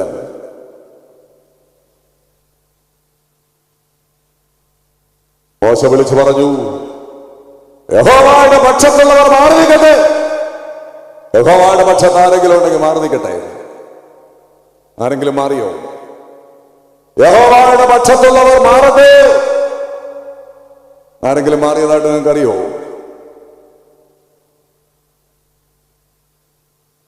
ഈ കാളക്കുട്ടി ആരാധിച്ച ജനത്തെ നോക്കി മോശ വിളിച്ചു പറഞ്ഞൊരു ആഹ്വാനമാണ്, യഹോവയുടെ പക്ഷത്താരെങ്കിലും ഉണ്ടെങ്കിൽ ഈ സമയം മാറി നിൽക്കട്ടെ. ആര് മാറി? ഒരു ഗോത്രം മുഴുവൻ മാറി. ആരാണ് ആ ഗോത്രം? ലേവി ഗോത്രം മാറി. ലേവി ഗോത്രം മാറി. മോശ വിളിച്ചു പറഞ്ഞു, അവർ എല്ലാവരും വാൾ ആരൊക്കെ കെട്ടത്? അതിന് വലിയൊരു പ്രായശ്ചിത്തം ചെയ്തു, വലിയൊരു പരിഹാരം ചെയ്തു. എന്താണ് ആ പരിഹാരം? രക്തം ചീന്തി. രക്തം ചീന്താതെ വിമോചനം ഇല്ല. ഈ പരിഹാരമാണ് കാൽവരിയിൽ ചൊരിഞ്ഞത്. എന്റെയും നിങ്ങളുടെയും പാപത്തിന് വേണ്ടി കർത്താവ് രക്തം ചീന്തി. രക്തം ചീന്താതെ പാപമോചനം ഇല്ല. പാപത്തിന് പരിഹാരം പാപത്തെ തിരുത്തുകയാണ്. പെരുന്നാളും പ്രാർത്ഥനയൊക്കെ അതിന്റെ വഴിക്ക് നടക്കും. യഹോവയുടെ പക്ഷത്തുള്ളവർ മാറി നടക്കണം. ഒരു പെരുന്നാളല്ലേ, എന്തെങ്കിലുമൊക്കെ ഒരുപാട് പേര് വരുന്നു, നാനാജാതി മതസ്ഥർ കൂടുന്നു, പലതും ഉണ്ടാകും. പക്ഷെ ഇതിന്റെ നടുവിലും ദൈവപക്ഷത്തുള്ളവർ കണ്ണുനീരോടെ നിലവിളിക്കണം. ഒരു റാസയ്ക്കൊക്കെ നമ്മൾ നടക്കുമ്പോൾ ചണ്ടയും ബാൻഡും അലങ്കാരങ്ങളും ഒക്കെ അതിന്റെ വഴിക്ക് പോട്ടെ. പക്ഷെ ആരെങ്കിലും ഒക്കെ മാറി നിൽക്കണം, ചണ്ട വെക്കണം. ആ മെഴുകുതിരി ഒരുങ്ങുന്ന പോലെ നിങ്ങളുടെ ഹൃദയം ഒരുങ്ങണം. ലോകത്തിന് വേണ്ടി, തലമുറകൾക്ക് വേണ്ടി, നാടിന് വേണ്ടി, ദേശത്തിന് വേണ്ടി ഇവിടെ വന്ന് ചങ്കുപൊട്ടി കരയുന്ന, നിലത്ത് വീട് കിടന്ന് ഉരുണ്ട് മനം തകർന്ന് ഹൃദയം തുടങ്ങി നിലവിളിക്കുന്ന പാവപ്പെട്ട മനുഷ്യർക്ക് വേണ്ടി നമ്മൾ പ്രാർത്ഥിക്കണ്ടേ? നമ്മുടെ കുഞ്ഞുങ്ങൾക്ക് വേണ്ടി കണ്ണുനീരൊഴുക്കണ്ടേ? നിങ്ങളുടെ കണ്ണ് നിറയണ്ടേ? മറ്റൊരുത്തല്ലും രക്ഷയില്ല, രക്ഷിക്കപ്പെടാൻ ആകാശത്തിൻ കീഴ് മനുഷ്യർക്ക് നൽകപ്പെട്ട മറ്റൊരു നാമമില്ല, അത് കർത്താവായ യേശുവിന്റെ നാമമാണ്. മറിയോട് ചോദിച്ചു, നീ ആരെ അന്വേഷിക്കുന്നു? നീ ആരെ അന്വേഷിക്കുന്നു? യോഹന്നാന്റെ സുവിശേഷം ഒടുവിൽ ഒരു ചോദ്യമാണ്, നീ ആരെ അന്വേഷിക്കുന്നു? ആ സുവിശേഷത്തിന് ആദ്യത്തിൽ ഒരു ചോദ്യമുണ്ട്, നിങ്ങൾ എന്തന്വേഷിക്കുന്നു? ശിഷ്യന്മാരോട് ചോദിച്ചതാണ്, നിങ്ങൾ എന്തന്വേഷിക്കുന്നു? ഒടുവിൽ വന്നപ്പോൾ ആ ചോദ്യത്തിന്റെ സ്വഭാവം മാറി, നിങ്ങൾ ആരെ അന്വേഷിക്കുന്നു? എന്തെങ്കിലുമൊക്കെ അന്വേഷിച്ച് വന്നവർ ഒടുവിൽ ആരുടെ അടുത്തെത്തണം? യേശുവിന്റെ അടുത്തെത്തണം. ഇവിടെ നിങ്ങളെ എത്തിക്കുന്നത് പല കാര്യങ്ങളായിരിക്കും, പലതും അന്വേഷിച്ചായിരിക്കും നിങ്ങൾ വന്നത്. മക്കൾക്ക് ജോലി, കുഞ്ഞുങ്ങളുടെ വീസ, കുട്ടികളുടെ പരീക്ഷ, നമ്മുടെ രോഗത്തിന്റെ സൗഖ്യം, കടഭാരങ്ങൾ. നമ്മളെ എവിടെ എത്തിക്കുന്ന ഒരുപാട് ഘടകങ്ങളുണ്ട്. ഒരുപാട് കാര്യങ്ങൾ അന്വേഷിച്ചാണ് നമ്മളിവിടെ വരുന്നത്. അതൊന്നും തെറ്റല്ല. മനുഷ്യന് ജീവിക്കാൻ ഇതെല്ലാം ആവശ്യമാണ്. സാമ്പത്തികം വേണം, ജോലി വേണം, സൗഖ്യം വേണം, കുടുംബസമാധാനം വേണം, പങ്കാളികൾ വേണം, കുട്ടികൾ വേണം. പക്ഷെ ഈ അന്വേഷണത്തിൽ നമ്മൾ കുടുങ്ങി പോകരുത്. ഇതുമായി നിങ്ങൾ തിരിച്ചു പോകരുത്. അതിന്റെ കൂടെ നിങ്ങൾ ഒന്നുകൂടെ അന്വേഷിക്കണം. നിങ്ങൾ ആരെ അന്വേഷിക്കുന്നു? കർത്താവായ യേശുവിനെ അന്വേഷിക്കണം.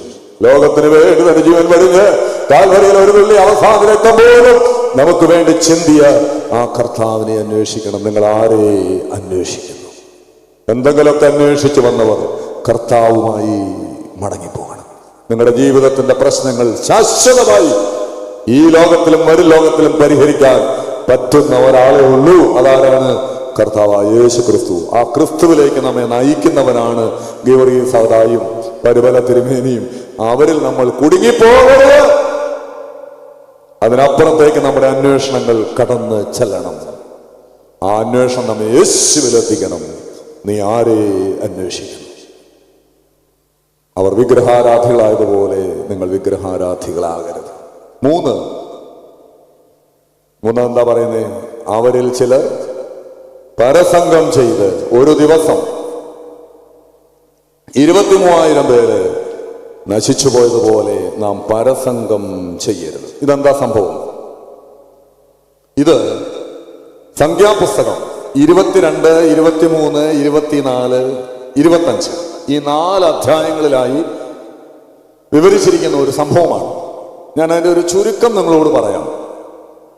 ഇസ്രായേൽ മക്കൾ കനാൻ നാട്ടിലേക്ക് പോകുന്ന വഴിയിൽ, നിങ്ങൾ എടുക്കുകയൊന്നും വേണ്ട, മടക്കി വെച്ച ദീർഘമായൊരു ഭാഗമാണ്. ഞാൻ അതിൻ്റെ ഒരു ചുരുക്കം പറയാം.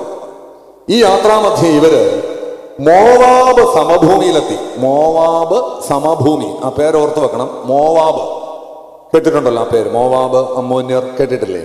മോവാബ് ദേശത്തെത്തി. മോവാബ് ദേശത്തിന്റെ രാജാവ് ആരാണ് അറിയോ? രാജാവിന്റെ പേരറിയാവോ? ബാലാക്ക്. എന്താണ് ബാലാക്ക്? ഈ ദേശത്തെ വന്ന് ഇസ്രായേൽ മക്കൾ മൂടി. ബാലാക്ക് രാവിലെ എഴുന്നേറ്റ് കണ്ണു തുറന്നു നോക്കിയപ്പോൾ വെട്ടുക്കിളികളെ പോലെ ദേശത്തൊരു ജാതി വന്ന് മൂടിക്കിടക്കുന്നു. അക്ഷരാർത്ഥത്തിൽ ബാലാക്ക് കിടുകിടാ വിറച്ചു, ഭയന്നുപോയി. ഈ ജനത്തെ നേരിടാനുള്ള സൈന്യമോ ആൾബലമോ തങ്ങൾക്കില്ല. തന്റെ പ്രധാനപ്പെട്ട സുരക്ഷാ ഉപദേഷ്ടാക്കന്മാരെയൊക്കെ വിളിച്ച് ആലോചന ചോദിച്ചപ്പോൾ അവർ പറഞ്ഞു, വാളുകൊണ്ടും പരിച കൊണ്ടും ഈ ജനത്തെ നേരിടാൻ നമുക്ക് പറ്റില്ല. ഇവരൊരു സംരക്ഷണമുള്ള ജനതയാണ്, ദൈവത്തിന്റെ പ്രൊട്ടക്ഷനുള്ള ഒരു ജാതി. നമ്മുടെ ഇത്തിരി പോകുന്ന കുന്തങ്ങൾ കൊണ്ടും രഥങ്ങൾ കൊണ്ടും അമ്പുവില്ലും കൊണ്ടും ഇവരെ നേരിടാൻ പറ്റില്ല. ഇവരെ നശിപ്പിക്കാൻ ഒരു വഴിയേ ഉള്ളൂ, ഇവരെ ശപിച്ച് പ്രാഹി കൂടോത്രം വെച്ച് നശിപ്പിക്കണം. അതിനെന്താണ് വഴി? അപ്പൊ ഇതിൽ വിദഗ്ധനായ ഒരു മനുഷ്യൻ ആരാണത്? ബിലയാം എന്നൊരു പ്രവാചകനുണ്ട്. ദൂരദിക്കിൽ കിഴക്ക് ദേശത്തുള്ള ബിലയാമിനെ തേടി ആള് പോയി. ബിലയാമിന് വലിയ ഓഫറുകൾ കൊടുത്തു, സമ്മാനങ്ങളും. അവന് പണവുമെല്ലാം വാഗ്ദാനം ചെയ്ത് അവനെ കഴുതപ്പുറത്ത് ഈ ബാലാക്കിന്റെ അടുക്കൽ കൊണ്ടുവന്നു. ബാലാക്ക് അവന് വിരുന്ന് കഴിച്ചു, അവന് വലിയ ഓഫറുകൾ കൊടുത്തു. ഈ ജനത്തെ ശപിച്ച് നശിപ്പിക്കണം. ഞാൻ വളരെ ചുരുക്കത്തിൽ പറയുകയാണ്, നിങ്ങൾ വായിച്ചാൽ വളരെ രസകരമായ ഒരു വേദഭാഗമാണിത്. സംഖ്യ 22, 23, 24, 25 അധ്യായങ്ങളാണ്. 4 അധ്യായങ്ങൾ. ബാലാക്കിന്റെ വിരുന്നും സൽക്കാരവും സ്വീകരിച്ച അടുത്ത ദിവസം ബിലയാം ഇസ്രായേൽ മക്കളെ ശപിക്കാനും നശിപ്പിക്കാനും ഒരു കുന്നിന്റെ മുകളിൽ കയറുകയാണ്. ഈ കുന്നിന്റെ മുകളിൽ ബിലയാം കയറുന്നു. 3 ഘട്ടങ്ങളിലായിട്ട് 3 ദിവസങ്ങളിലായിട്ടാണ് ഈ ശാപം നടക്കുന്നത്. ബിലയാം ആദ്യം കയറി പറഞ്ഞ വാചകം, ഞാൻ 3 കാര്യങ്ങൾ അതിൽ നിന്ന് എടുത്തു പറയാം. ബിലയാം പറഞ്ഞ 3 കാര്യങ്ങൾ. സംഖ്യാപുസ്തകം 23:8, 23:21, 23:23. 23:8 ഇങ്ങനെയാണ്. ഇങ്ങോട്ട് ശ്രദ്ധിച്ച്. ദൈവം പ്രാകാത്തവനെ ആര് പ്രാകും? ദൈവം ശപിക്കാത്തവനെ ആര് ശപിക്കും? ഒന്ന് പറ. ദൈവം പ്രാകാത്തവനെ ആര് പ്രാകും? അടുത്ത വാചകം, ദൈവം ശപിക്കാത്തവനെ ആർക്കും ശപിക്കാൻ പറ്റില്ല. നിങ്ങളെ ആരെങ്കിലും പ്രാകുവോ ശപിക്കുവോ മുടിഞ്ഞു പോട്ടെ എന്ന് പറയുകയോ ചെയ്താൽ, നിങ്ങൾ ദൈവത്തിന്റെ പ്രൊട്ടക്ഷൻ ഉള്ള ഒരു വ്യക്തിയാണെങ്കിൽ നിങ്ങളെ ആർക്കും ഒന്നും ചെയ്യാൻ പറ്റില്ല. ദൈവം ഒരാളെ ശപിക്കാത്തിടത്തോളം നിങ്ങളെ ശപിക്കാൻ പറ്റില്ല. ദൈവം പ്രാകാത്തിടത്തോളം നിങ്ങളെ പ്രാകാൻ പറ്റില്ല. അതാണ് ബിലയാം ഒന്നാമത് പറഞ്ഞത്. ഇത് പറ്റില്ല, നടക്കില്ല. രണ്ടാമത് പറഞ്ഞു, യാക്കോബിൽ തിന്മ കാണാനില്ല, ഇസ്രയേലിൽ കഷ്ടത ദർശിക്കാനില്ല, ഈ ജനത്തിൽ പാപമില്ല. 23:21. ഈ ജനത്തിൽ പാപമില്ല. പാപമില്ലാത്തോണ്ട് അവർക്ക് എന്തില്ല? കഷ്ടതയില്ല. പാപമില്ലാത്തോണ്ട്, തിന്മയില്ലാത്തോണ്ട് അവരിൽ കഷ്ടതയില്ല. അവരെ കഷ്ടപ്പെടുത്താൻ പറ്റുന്നില്ല, കാരണം അവരിൽ പാപമില്ല. അതാണ് രണ്ടാമത് പറഞ്ഞത്. 3, 23 വളരെ പ്രധാനപ്പെട്ട ഒരു വാക്യമാണ്. ഓർത്തിരിക്കണം നിങ്ങൾ, വളരെ പ്രധാനപ്പെട്ട. 23 എന്താണ്? ആഭിചാരം യാക്കോബിനോട് പറ്റില്ല, ലക്ഷണവിദ്യ ഇസ്രയേലിൽ ഫലിക്കില്ല. യാക്കോബിനോട് ആഭിചാരം പറ്റില്ല, ലക്ഷണവിദ്യയും കൂടോത്രം അവിടെ ഫലിക്കില്ല.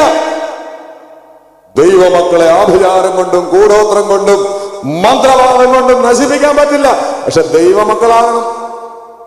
ദൈവമക്കളാണ് ദൈവമക്കൾ. യാക്കോബ് സംരക്ഷണമുള്ള ജാതി, ദൈവത്തിന്റെ പ്രഭു. അവനെ ആഭിചാരം കൊണ്ടും ലക്ഷണവിദ്യ കൊണ്ടും മന്ത്രം കൊണ്ടും തകർക്കാൻ പറ്റില്ല. അപ്പൊ 3 കാര്യങ്ങൾ. ഒന്നെന്താണ്? ദൈവം പ്രാകാത്തവനെ ആര് പ്രാകും? ദൈവം ശപിക്കാത്തവനെ ആര് ശപിക്കും? 2, യാക്കോബിൽ തിന്മ കാണാനില്ല, ഇസ്രയേലിൽ കഷ്ടത ദർശിക്കാനില്ല. 3, ആഭിചാരം യാക്കോബിനോട് പറ്റില്ല, ലക്ഷണവിദ്യ ഇസ്രയേലിൽ ഫലിക്കില്ല. പിന്നെന്ത് ചെയ്യും? ശപിക്കാമെന്നവൻ അനുഗ്രഹിച്ചു. ശാപം അനുഗ്രഹമാക്കി മാറ്റി. ബാലാക്ക് പറഞ്ഞു, ബിലയാമേ, നീ ശപിക്കുകയും വേണ്ട, അനുഗ്രഹിക്കുകയും വേണ്ട, നീ വേഗം വണ്ടി വിട്ടു. നീ വന്ന വഴിക്ക് പോകൂ. നിനക്ക് പണവും തരില്ല, സ്വർണവും തരില്ല, ഒന്നും തരില്ല. വേഗം വണ്ടി വിട്ടു. ഞാൻ നിന്നെ കൊണ്ടുവന്നത് അനുഗ്രഹിക്കാനല്ല, ശപിക്കാനാണ്. പക്ഷെ ശാപം ഏൽക്കുന്നില്ല. എന്താ കാര്യം? ഈ ജനം പ്രൊട്ടക്ഷനുള്ള ഒരു ജനമാണ്. സംഖ്യാപുസ്തകം 24 ഒടുവിൽ, നിങ്ങൾ എന്നെ കേൾക്കൂ പ്ലീസ്, നോക്കണ്ട. ഒടുവിൽ ബിലയാം അവന്റെ വഴിക്ക് പോവുകയാണ്. അവന്റെ പണ്ടവും ഒക്കെ മുറുകി കഴുതപ്പുറത്ത് കയറ്റി അവൻ വണ്ടി വിടുക. വണ്ടി വിടാൻ വണ്ടി കയറിയിരുന്നു. വണ്ടി കഴുതയാണ്. ബാലാക്കിനെ അടുത്ത് വിളിച്ചു. ബാലാക്കിനെ അടുത്ത് വിളിച്ചു, ചെവിയിൽ എന്തോ മന്ത്രിച്ചു, ഒരു കാര്യം പറഞ്ഞു കൊടുത്തു. എന്താ പറഞ്ഞു നമുക്കറിയില്ല. പറഞ്ഞതായിട്ടൊന്നും അവിടെ എഴുതിയിട്ടില്ല, പറഞ്ഞതായിട്ടൊന്നും അവിടെ എഴുതിയില്ല.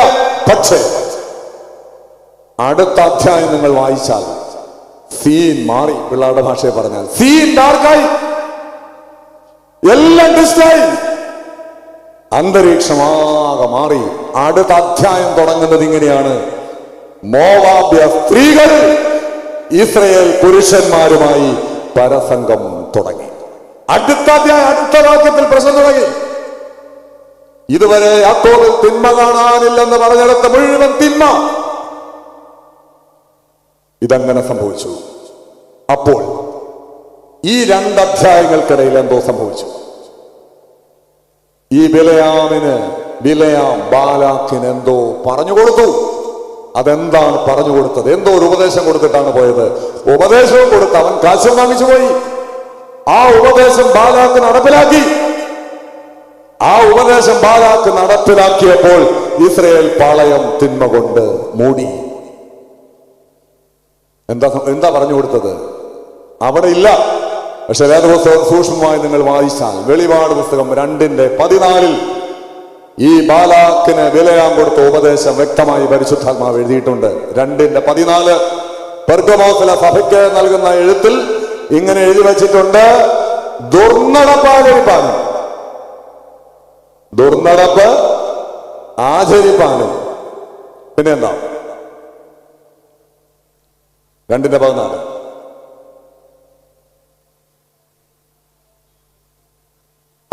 വായിച്ചേ. ദുർനടപ്പ് ആചരിപ്പാനും ദുർനടപ്പാചരിക്കേണ്ടതിനും, ബാക്കി ഇസ്രായേൽ മക്കൾ വിഗ്രഹാർപ്പിതം തിന്നേണ്ടതിനും, അവരുടെ മുമ്പ് ഇടർച്ച വെച്ചു കൊടുത്ത ഒരു ചെക്ക് വെക്കെന്നൊക്കെ പറയില്ല. ഇപ്പൊ നമ്മളൊരു ഭാഷയാണ് ചെക്ക് വെക്കുക. ചെക്ക് വെച്ചു കൊടുത്തു. ബാലാക്കിന് ബിലെയാം ഒരു ചെക്ക് വെച്ചു. എന്താണ് ആ ചെക്ക്? 2 കാര്യങ്ങളാണ്. ഇവരെ നശിപ്പിക്കാനും വീഴ്ത്താനും 2 കാര്യങ്ങൾ ചെയ്താൽ മതി. ഒന്ന്, ദുർനടപ്പാചരിക്കണം, അത് ചെയ്യാൻ അവസരം ഉണ്ടാക്കി കൊടുക്കണം, അത് ചെയ്യാൻ പ്രേരിപ്പിക്കണം. 2 എന്താണ്? വിഗ്രഹാർപ്പിതങ്ങൾ തിന്നാൻ അവരെ ഉത്സാഹിപ്പിക്കണം. ഈ 2 കാര്യങ്ങൾ ചെയ്താൽ ഈ ജനത്തെ നശിപ്പിക്കാം. ഈ ഉപദേശം ശിരസാവഹിച്ച ബാലാക്ക് അടുത്ത ദിവസം മോവാബ്യ സ്ത്രീകളോട് പറഞ്ഞു: നിങ്ങൾ നാളെ മുതൽ ഇസ്രായേൽ പുരുഷന്മാരുടെ വീടുകൾ വീടാന്തരം കയറിയിറങ്ങി അവരെല്ലാം ഉത്സവത്തിന് ക്ഷണിക്കണം. പെരുന്നാളാണ്. പെരുന്നാളിന് ആരെയും വിളിക്കാമല്ലോ. ഞങ്ങളുടെ വീട്ടിലൊരു പ്രാർത്ഥനയുണ്ട്, വരണം എന്ന് ആരോടും പറയാമല്ലോ. പക്ഷെ അവരെങ്ങോട്ടും പോകില്ല, നമ്മളെല്ലായിടത്തും പോകും. അതാ പ്രശ്നം. ആ വിളിക്കുന്നവരോട് പറയണം: ഞങ്ങൾക്ക് വേണ്ട പ്രാർത്ഥന, ഞങ്ങൾക്ക് വേണ്ടൊരു ധ്യാനം, നിങ്ങൾ വന്നിരിക്കാൻ, ഞങ്ങൾ വരാം. പറയോ? നിങ്ങൾ വിളിക്കോ? ഇവിടെ ഒരു ഉപദേശിച്ച് എൻ്റെ വീട്ടിൽ ഞാൻ ആരും കുറ്റം പറയുമല്ലോ. ഒരാൾ വന്ന് എന്നെ അടുത്തൊരു കൺവെൻഷൻ വിളിച്ചു. ഞങ്ങളുടെ അടുത്തൊരു എൻ്റെ വീടിനടുത്താണ്. ഞാൻ അദ്ദേഹത്തോട് പറഞ്ഞു: ഞങ്ങളുടെ പള്ളിയിൽ അടുത്ത ആഴ്ച കൺവെൻഷനാണ്, സാർ അവിടെ വരെ ഒന്ന് വന്നിട്ട് ഞാൻ വരാം. അപ്പൊ അത് വരില്ല, നമ്മളങ്ങോട്ട് പോകണം. മോവാബ് സ്ത്രീകളോട് പറഞ്ഞു: നിങ്ങൾ ഈ പുരുഷന്മാരെ പുരുഷന്മാരെന്ത് ചെയ്തു? അവരിങ്ങനെ ആരെങ്കിലും വിളിക്കണേ എന്ന് പറഞ്ഞിരിക്കുകയാണ്. ഇവര് കച്ചമറിക്ക് രാവിലെ ഉത്സവത്തിന് പോയി, വീട് വീടാന്തരം കയറിറങ്ങി, എല്ലായിടത്തും നമസ്കരിച്ചു, എല്ലായിടത്തിന്റെ മുമ്പിൽ കൊണ്ടിട്ടു, വിഗ്രഹാർപ്പിതം നിന്നു, ഭക്ഷണം കഴിച്ചു, അവർ മടങ്ങിപ്പോയി. ഈ സ്ത്രീകൾ വാട്സാപ്പ് നമ്പറും കൂടെ കൊടുത്തു വിട്ടു. വെറുതെ ഉള്ളല്ലേ, നമ്പരോട് ഇരിക്കട്ടെ, ചുമ്മാ. വീട്ടിൽ ചെല്ലുന്നതിന് മുമ്പ് മെസ്സേജ് വന്നു: വീട്ടിലെത്തിയോ? രാത്രി 10 മണിക്ക് അടുത്ത മെസ്സേജ്: ഉറങ്ങിയോ? ഇല്ല, ഉറങ്ങാൻ പോന്നേ ഉള്ളൂ. രാവിലെ ഉണർന്നോ? അടുത്ത മെസ്സേജ്: മഴയുണ്ടോ? ഇല്ല. അങ്ങനെയൊക്കെ എന്താ വേണം? പിറ്റേ ദിവസം വാക്യങ്ങൾ. വാക്യം അയക്കുന്നതിന് കുഴപ്പമുണ്ടോ? വേദവാക്യം ആർക്ക് അയക്കാം? പിന്നെ 2 ഗുഡ് മോർണിംഗ്. 4-5 ദിവസം കഴിഞ്ഞപ്പോൾ മെസ്സേജിന്റെ സ്വഭാവം മാറി, വാക്യങ്ങളൊക്കെ വേറെയായി. പിന്നെ എഴുതി വെക്കുന്നതാണ്: മോവാബ്യ സ്ത്രീകൾ ഇസ്രായേൽ പുരുഷന്മാരുമായി പരസംഗം തുടങ്ങി.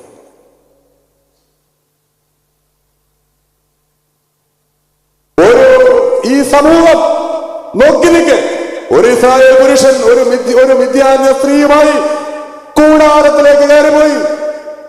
പരസ്യമായി മോശെ, അഹ്റോൻ, എലെയാസാറൊക്കെ നോക്കി നിൽക്കെ ഒരു പുരുഷൻ ഒരു അന്യ സ്ത്രീയെ വിളിച്ചുകൊണ്ട് ധൈര്യമായി അവന്റെ വീട്ടിലേക്ക് കയറിപ്പോവാണ്. ഇത് കണ്ട് എലെയാസാറിന്റെ മകൻ ഫിനെഹാസ് അവന്റെ കുന്തമെടുത്ത് ആ വീട്ടിലോ കയറി ചെന്ന് ഈ സ്ത്രീയെയും പുരുഷനെയും കൂടെ അവരുടെ ഉദരത്തിൽ കോർത്തെടുത്തു. അതാണ് നമ്മുടെ പ്രാർത്ഥന പറയും, മോശയുടെ പ്രാർത്ഥനയും അഹ്റോന്റെ ധൂപവും ഫിനെഹാസിന്റെ വാളും മൂലം. ഫിനെഹാസിന്റെ വാള് പ്രായശ്ചിത്തത്തിന്റെ വാളാണ്, പരിഹാരത്തിന്റെ വാളാണ്, പാപപരിഹാരത്തിന്റെ വാളാണത്. അന്ന് ഇസ്രായേലിൽ ഏറ്റവും വലിയ സംഹാരം നടന്നു. 24,000 പേര്. സംഖ്യാപുസ്തകത്തിൽ 24,000 എന്നാണ്. കൊരിന്ത് ലേഖനത്തിൽ വന്നപ്പോൾ 1000 വിട്ടുപോയിട്ടുണ്ട്, 23,000 ആയി. പക്ഷെ സംഭവം ഒന്നാണ്, 24,000 പേര് പട്ടുപോയി. നമ്മൾ പാപം ചെയ്യുമ്പോൾ ദൈവം അവന്റെ സംരക്ഷണം പിൻവലിക്കും. നമുക്ക് പാപമില്ലാത്തിടത്തോളം ദൈവത്തിന്റെ പ്രൊട്ടക്ഷൻ നമ്മുടെ മേളിലുണ്ട്. യഹോവയുടെ ദൂതൻ തന്റെ ഭക്തന്മാർക്ക് ചുറ്റും ക്യാമ്പ് ചെയ്യും, പാളയമിറങ്ങും, നിന്നെ വിടുവിക്കും. പാപം വാതുക്കൽ കിടക്കുകയാണ്, നീ അതിനെ കീഴടക്കണം, അല്ലെങ്കിൽ അത് നിന്നെ കീഴടക്കും. കായനോട് പറഞ്ഞതാണ്, പാപം വാതുക്കലാണ്. Sin is your doorstep. നീ അതിനെ കീഴടക്കിയില്ലെങ്കിൽ അത് നിന്നെ കീഴടക്കും.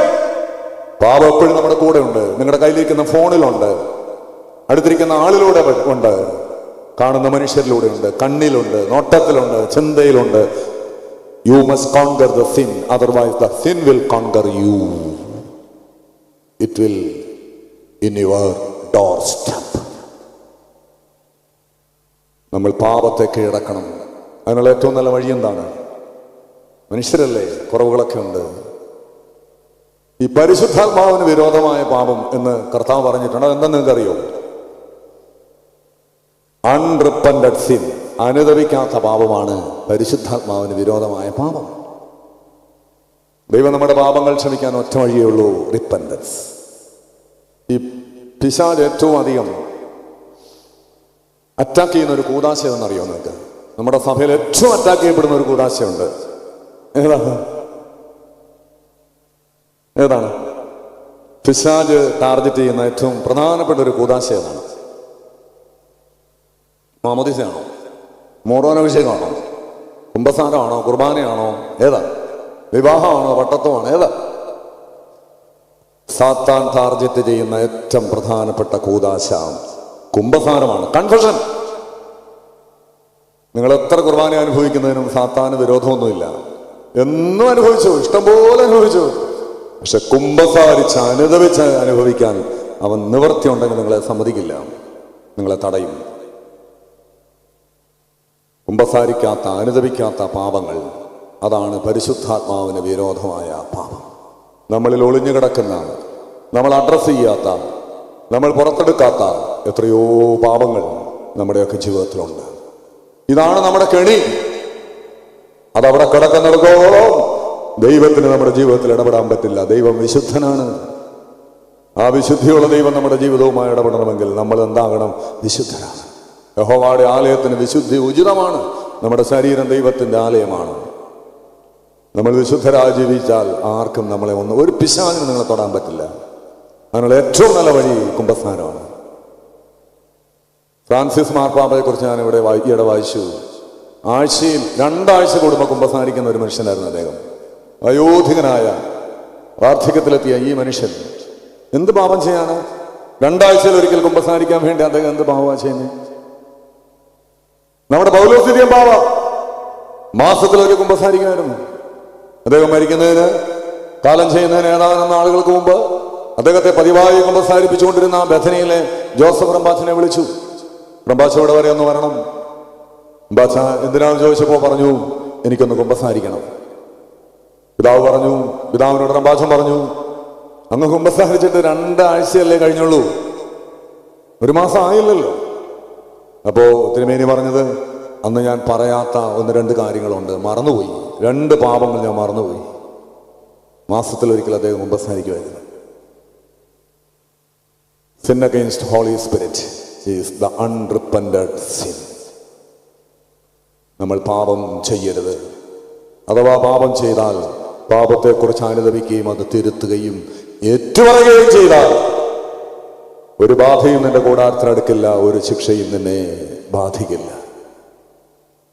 ആർക്കും തന്നെ ഒന്നും ചെയ്യാൻ പറ്റില്ല. ദൈവത്തിന്റെ പ്രൊട്ടക്ഷൻ നിനക്കുണ്ടാവും. ദൈവം നിന്റെ വീടിന് ചുറ്റും, നിന്റെ കുഞ്ഞുങ്ങൾക്ക് ചുറ്റും, നിന്റെ വാഹനത്തിന് ചുറ്റും ക്യാമ്പ് ചെയ്യും. നീ പോകുന്ന വഴികളിൽ കർത്താവ് കൂടെ ഇരിക്കും. സകല വഴികളിൽ നിന്നെ കാക്കാൻ മാലാഖമാരോട് കൽപ്പിക്കും. ഈ സങ്കീർത്തനമൊക്കെ ചൊല്ലുന്നത് വ്യവസ്ഥയോടെയാണ്. അതിനൊരു വ്യവസ്ഥയുണ്ട്. അത്യുന്നതന്റെ മറവിലിരിക്കുകയും ദൈവത്തിന് നിഴലിൽ മഹത്വപ്പെടുകയും ചെയ്യുന്ന മനുഷ്യൻ, ആ മനുഷ്യനാണ് ഈ പ്രൊട്ടക്ഷൻ അവകാശമുള്ളത്. അതാണ് മൂന്നാമത്തെ കാര്യം. 4 2 കാര്യങ്ങൾ കൂടെ ഉണ്ട്. ഞാൻ 1-2 വാചകത്തിൽ അത് പറഞ്ഞ് അവസാനിപ്പിക്കാം. 4-മത്തേത് എന്താണ്? അവിശ്വാസമാണ്. ഈ അവിശ്വാസത്തിന്റെ കാര്യം എന്താണെന്നറിയോ? ഇത് സംഖ്യാപുസ്തകം 14 അധ്യായങ്ങളാണ്. ഇസ്രായേൽ മക്കൾ കനാൻ നാട്ടിലോട്ട് കയറാൻ പോവുകയാണ്. അപ്പോഴാണ് യോശുവയുടെ നേതൃത്വത്തിൽ 12 പേര് ഈ ദേശം ഒറ്റുനോക്കാൻ പോകുന്നു. 12 പേര് ഒറ്റുനോക്കാൻ പോവുകയാണ്. ഒറ്റുനോക്കി അവർ 10 പേര് തിരിച്ചു വന്ന് പറഞ്ഞു, നമുക്ക് അങ്ങോട്ട് പോകാൻ പറ്റില്ല, അവർ ഭീകരന്മാരാണ്, അവർ നമ്മളെ തിന്നുകളയും, അവിടെ അനാക്യ മല്ലന്മാരുണ്ട്, മനുഷ്യരെ തിന്നുന്ന ആളുകളാണ്, ദേശമൊക്കെ നല്ലതാണ്. 12 പേരിൽ 10 പേര് നെഗറ്റീവ് പറഞ്ഞു. 2 പേരെന്ത് പറഞ്ഞു? പോസിറ്റീവ്. ആരാ പറഞ്ഞേ? യോശുവയും കാലേബും. ഞാനൊന്ന് ചോദിക്കട്ടെ, അതാണ് അവരുടെ യാത്ര മുടക്കിയത്. പിന്നീട് 38 വർഷം അവർ പുറകോട്ടടിച്ചു, യുദ്ധം പോയി. 38 വർഷങ്ങൾ വിലപ്പെട്ടത് നഷ്ടപ്പെട്ടത് ഈ സംഭവമാണ്. പക്ഷെ ഇതിന്റെ പിന്നിൽ ഈ ഒറ്റുനോക്ക് ആരുടെ ഐഡിയ ആയിരുന്നു? അതാണ് എൻ്റെ ചോദ്യം. ഇത് ആര് പറഞ്ഞിട്ടാണ് ഒറ്റുനോക്കാൻ പോയത്? നമുക്ക് ഈ സംഖ്യാപുസ്തകം വായിക്കുമ്പോൾ തോന്നുന്നത് ദൈവം പറഞ്ഞതാണ്, മോശ നിർബന്ധിച്ചതാണ്. പക്ഷെ അല്ല. നിങ്ങൾ ആവർത്തന പുസ്തകം വായിക്കണം, 1:22. ആവർത്തനം 1:22 അവിടെ പറയുന്നു, കനാൻ നാട്ടിൽ കയറാൻ തുടങ്ങിയപ്പോൾ ജനം വന്ന് പറഞ്ഞു, പോകാൻ വരട്ടെ, അവിടെ നിൽക്ക്, നമുക്കാദ്യം കുറച്ചുപേര് പോയി ആ ദേശം നല്ലതാണോ, ബലമുള്ളതാണോ, ഉറപ്പുള്ളതാണോ നോക്കി റിപ്പോർട്ട് വരട്ടെ, പിന്നെ പോകാം. കാര്യമൊക്കെ അവിടെ നിൽക്കട്ടെ. അങ്ങനെ ഒന്നും പോകാൻ പറ്റില്ല. ആ വിവരം അറിഞ്ഞിട്ട് പോയാ മതി. ദൈവത്തെ സംശയിച്ചു, ദൈവത്തെ അവിശ്വസിച്ചു. ഈ ജനം ചെയ്യേണ്ട ഒറ്റ കാര്യമുള്ളൂ, പോകാൻ പറഞ്ഞാൽ പോവുക, കടക്കാൻ പറഞ്ഞാൽ കടക്കുക. ഇതുവരെ അവർ അങ്ങനെ വന്നവരാണ്. ഇപ്പോൾ അവരുടെ ഭാവം മാറി, അവരുടെ സ്വഭാവം മാറി. ദൈവത്തെ അവർ അവിശ്വസിക്കാൻ തുടങ്ങി. അവർ റിപ്പോർട്ട് വന്നിട്ട് പോകാമെന്ന് പറഞ്ഞു. അതവരുടെ ജീവിതത്തിന്റെ താളം മുഴുവൻ തെറ്റിച്ചു. 38 വർഷത്തെ മരുഭൂമിയുടെ അലച്ചിനിടയില് അവിടുന്ന് പുറപ്പെട്ടത് 20 വയസ്സിൽ മേൽ പ്രായമുള്ള യോശുവയും കാലേബും ഒഴിച്ച് ബാക്കി എല്ലാവരും പട്ടുപോയി. എന്താ കാര്യം എന്നറിയാമോ? അവിശ്വാസം. ദൈവം ഒരു കാര്യം തരുമെന്ന് പറഞ്ഞാൽ തരും. മർക്കോസ് 11:24 പ്രാർത്ഥിക്കുമ്പോൾ കിട്ടി എന്ന് നിങ്ങൾ വിശ്വസിക്കണം.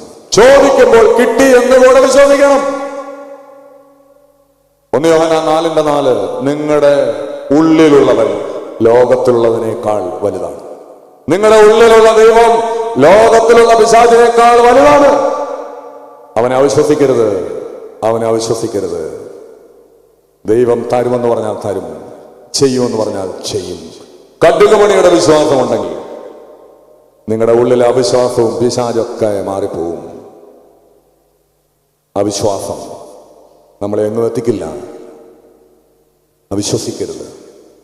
ശത്രുവിനെ വലുതായി കാണരുത്.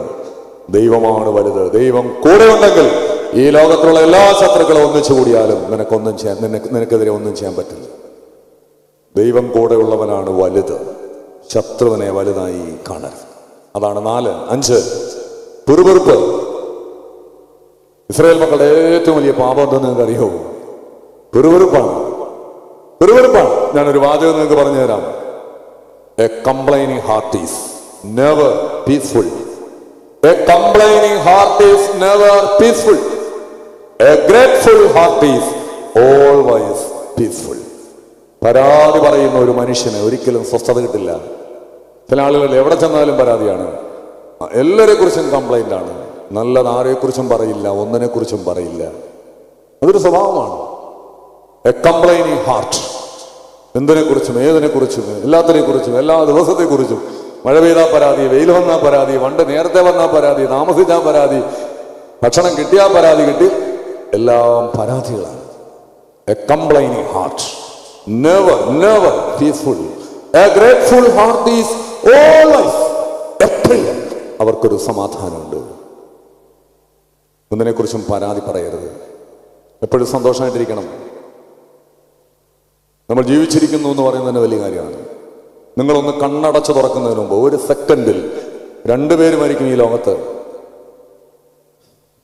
ഒരു മിനിറ്റില് 60 സെക്കൻഡ് കൊണ്ട് 120 പേര് മരിക്കും. ഒരു മണിക്കൂറിൽ 7200 പേര് മരിക്കും. ഒരു ദിവസം 24 മണിക്കൂർ കൊണ്ട് 1,72,500 പേര് മരിക്കും. 1.25 ലക്ഷം പേര് ഒന്ന് ഇരുട്ടി വിളിക്കുമ്പോൾ ഈ ഭൂമിയിലില്ല. 820 കോടി മനുഷ്യരുള്ള ഈ ഭൂമിയിൽ ഓരോ ദിവസവും 1.25 ലക്ഷം പേര് മരിക്കും. എന്നിട്ട് നമ്മൾ മരിച്ചില്ല. ഇത്രയും കാലം ജീവനോടെ ഇരുന്നു. രാവിലെ എണീറ്റു. സന്തോഷമല്ലേ? സന്തോഷമായിട്ടിരിക്കണം. നമ്മൾ എഴുന്നേൽക്കുന്നു, ഉറങ്ങിയിട്ട് എണീക്കുന്നു എന്ന് പറയുന്നത് വലിയ കാര്യമാണ്. ഞാൻ ആയൂരിൽ നിന്ന് 100 കിലോമീറ്ററിലധികം യാത്ര ചെയ്ത് ഇവിടെ വന്നു.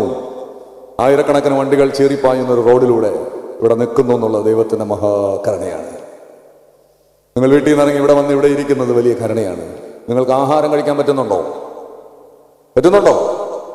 നടക്കാൻ പറ്റുന്നുണ്ടോ? കാണാൻ പറ്റുന്നുണ്ടോ? വായിക്കാൻ പറ്റുന്നുണ്ടോ? ഉറങ്ങാൻ പറ്റുന്നുണ്ടോ? പിന്നെ എന്താ വേണ്ടത് നിങ്ങൾക്ക്? ഇതൊന്നും പറ്റാത്ത ലക്ഷക്കണക്കിന് മനുഷ്യരുള്ള ഭൂമിയിലാണ് നമ്മൾ ജീവിക്കുന്നത്. എനിക്കറിയാവുന്ന ഒരു അമ്മച്ചിയുണ്ട്.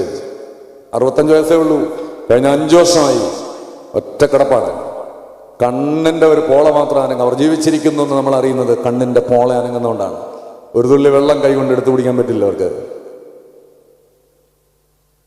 അതുകൊണ്ട് എന്താ വേണ്ടേ? 1 തെസ്സലോനിക്കർ 4:17 എപ്പോഴും സന്തോഷിക്കണം, ഇടവിടാതെ പ്രാർത്ഥിക്കണം, എല്ലാത്തിനും സ്തോത്രം ചെയ്യണം. എപ്പോഴും സന്തോഷമായിട്ടിരിക്കണം. ആരെങ്കിലും എന്താ കൊണ്ട് അമ്മച്ചിന്ന് ചോദിച്ചാൽ എന്താ പറയണം? നന്നായിരിക്കുന്നു മക്കളെ. ആരോടും നിങ്ങളുടെ സങ്കടം പറയരുത്. ദൈവത്തിന്റെ മുമ്പിലല്ലാതെ ആരുടെയും മുമ്പിൽ നിങ്ങൾ കരയരുത്. കാരണം ഈ ഇരിക്കുന്നതിൽ 50% പേർക്ക് നിങ്ങളെ ഇഷ്ടമല്ല. നമ്മളെ കാണുന്നതിൽ 50% പേർക്കെങ്കിലും നമ്മളെ ഇഷ്ടമല്ല. അവരോടൊന്നും നമ്മുടെ സങ്കടങ്ങളും പരാധീനതകളും പറയരുത്. സന്തോഷമായിട്ടിരിക്കുന്നു മക്കളൊക്കെ, നന്നായിരിക്കുന്നു, ജോലിയുണ്ട്, എല്ലാവർക്കും ഉണ്ട്, എന്താ കുഴപ്പമെന്ന് ഇല്ലെങ്കിൽ അവർ കൊണ്ടുതരുമോ?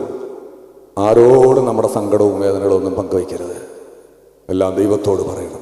നിങ്ങളെ സ്നേഹിക്കുന്ന, നിങ്ങളെ കരുതുന്ന, ജീവൻ തന്നും കൂടെ നിൽക്കുമെന്ന് ഉറപ്പുള്ള ഒരാളോടല്ലാതെ നിങ്ങളുടെ രഹസ്യങ്ങൾ പറയരുത്, വേദനകൾ പറയരുത്. പറയാനും കരയാനും ഒരിടമേ ഉള്ളൂ. അതാരാണ്? കർത്താവായ യേശു. ഇവിടെ വരാൻ നിങ്ങൾക്ക്, ഇവിടെ ഇരിക്കാം, കരയാം. നിങ്ങളുടെ നിലവിളി കേൾക്കുന്ന ഒരു ദൈവം, നിങ്ങളുടെ യാതനകളെ ശ്രദ്ധിക്കുന്ന ഒരു ദൈവമുണ്ട്. ആ ദൈവസന്നിധിയിൽ നിങ്ങളുടെ സങ്കടങ്ങൾ പകരുക. അന്നാഥന്റെ ഹൃദയം പകർന്ന പോലെ പകരുക. ആ ദൈവം നിങ്ങളുടെ വേദനകൾക്ക്, സങ്കടങ്ങൾക്ക് പരിഹാരം തരും. അതുകൊണ്ട് ഒന്നും പരാതി പറയരുത്. ഒന്നിനെക്കുറിച്ചും. ജീവിച്ചിരിക്കുന്നത് വലിയ കാര്യമാണ്. ഇത്രയും കാലം ജീവിച്ചത് തന്നെ വലിയ ഭാഗ്യമാണ്.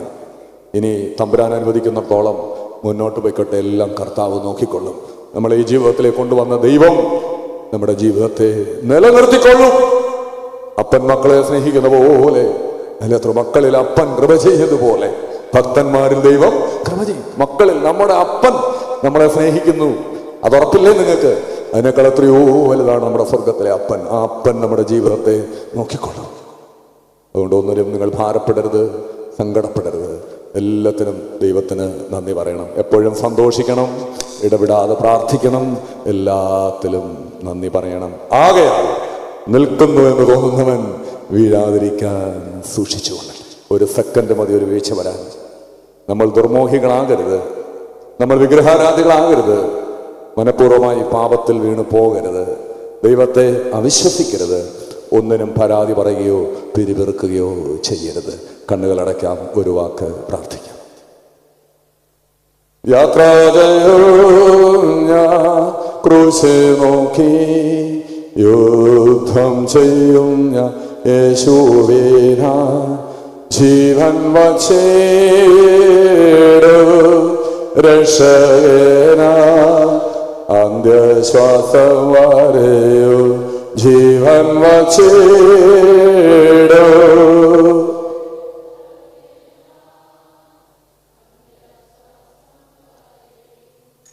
ഞാൻ എൻ്റെ കണ്ണ് പർവ്വതത്തിലേക്ക് ഉയർത്തുന്നു. എൻ്റെ സഹായക്കാരൻ എവിടെ നിന്ന് വരും? എൻ്റെ സഹായം ആകാശവും ഭൂമിയും സൃഷ്ടിച്ച കർത്താവിൻ്റെ സന്നിധിയിൽ നിന്നാവുന്നു. കാരുണ്യവാനായ ദൈവമേ, ഈ നല്ല ദിവസത്തിനായി സ്തോത്രം. കടന്നു വന്ന എല്ലാ മക്കളെയും എൻ്റെ കരങ്ങളിൽ ഏൽപ്പിച്ച് പ്രാർത്ഥിക്കുന്നു. എല്ലാവരുടെയും വിവിധ തരത്തിലുള്ള ആവശ്യങ്ങൾ, ഭാരങ്ങൾ, സങ്കടങ്ങൾ, നൊമ്പരങ്ങൾ, മറ്റാരും അറിയാതെ ഉള്ളിൽ കൊണ്ടു നടക്കുന്ന ഭാരങ്ങളെല്ലാം കർത്താവെ നിന്റെ സന്നിധിയിൽ ഏൽപ്പിക്കുന്നു. നിന്റെ ഭാരം യഹോവയുടെ മേൽ വച്ചുകൊള്ളുക. അവൻ തന്നെ പുലർത്തും. അവൻ നിങ്ങൾക്കായി കരുതുന്നാകയാൽ സകല ചിന്താകുലും അവന്റെ മേലിട്ട് കൊള്ളുക. എൻ്റെ ദൈവമോ തന്റെ മഹത്വത്തിനൊത്തവണ്ണം ക്രിസ്തയേശു നിങ്ങളുടെ ബുദ്ധിമുട്ടെല്ലാം പൂർണ്ണമായി തീർത്തു തരും. ഈ വാഗ്ദത്തങ്ങളെല്ലാം ഞങ്ങളുടെ മേളിൽ ഉണ്ടല്ലോ. ഞങ്ങളത് പൂർണ്ണമായി വിശ്വസിക്കുന്നു, പൂർണ്ണമായി ഏറ്റെടുക്കുന്നു. എല്ലാ സങ്കടങ്ങളും ഭാരങ്ങളും നിന്റെ സന്നിധിയിൽ സമർപ്പിക്കുന്നു. കർത്താവെ, ഞങ്ങൾ പ്രൊട്ടക്ഷനുള്ള, സംരക്ഷണമുള്ള ഒരു ജനതയാണ്. ആ സംരക്ഷണം നഷ്ടപ്പെട്ടു പോകാതെ നിന്റെ കാവലും സംരക്ഷണം എപ്പോഴും ഞങ്ങളുടെ കൂടെ ഇരിപ്പാൻ ഞങ്ങളെ സഹായിക്കണമേ. കുറവുകളെ ക്ഷമിക്കണമേ, ബലഹീനതകളെ പൊറുക്കണമേ. കടന്നു വന്ന എല്ലാ മക്കളെയും വാഴ്ത്തണമേ. രോഗികൾക്ക് വേണ്ടി പ്രത്യേകം പ്രാർത്ഥിക്കുന്നു. ഏതെങ്കിലും രോഗത്താലോ ഭാരത്താലോ ശാരീരിക ക്ലേശങ്ങളാലോ ആരെങ്കിലും ഇവിടെ ബന്ധപ്പെട്ടിരിപ്പുണ്ടെങ്കിൽ ഈ നിമിഷം തന്നെ അവർക്ക് സൗഖ്യവും വിടുതലും ലഭിക്കാനായിട്ട് പ്രാർത്ഥിക്കുന്നു. വാർദ്ധക്യത്തിലായ മാതാപിതാക്കളെ നീ സ്പർശിക്കണമേ. ഞങ്ങളുടെ യൗവനക്കാരോട് കരുണ ചെയ്യണമേ. പഠിക്കുന്ന കുഞ്ഞുങ്ങളെ കാത്തുകൊള്ളണമേ.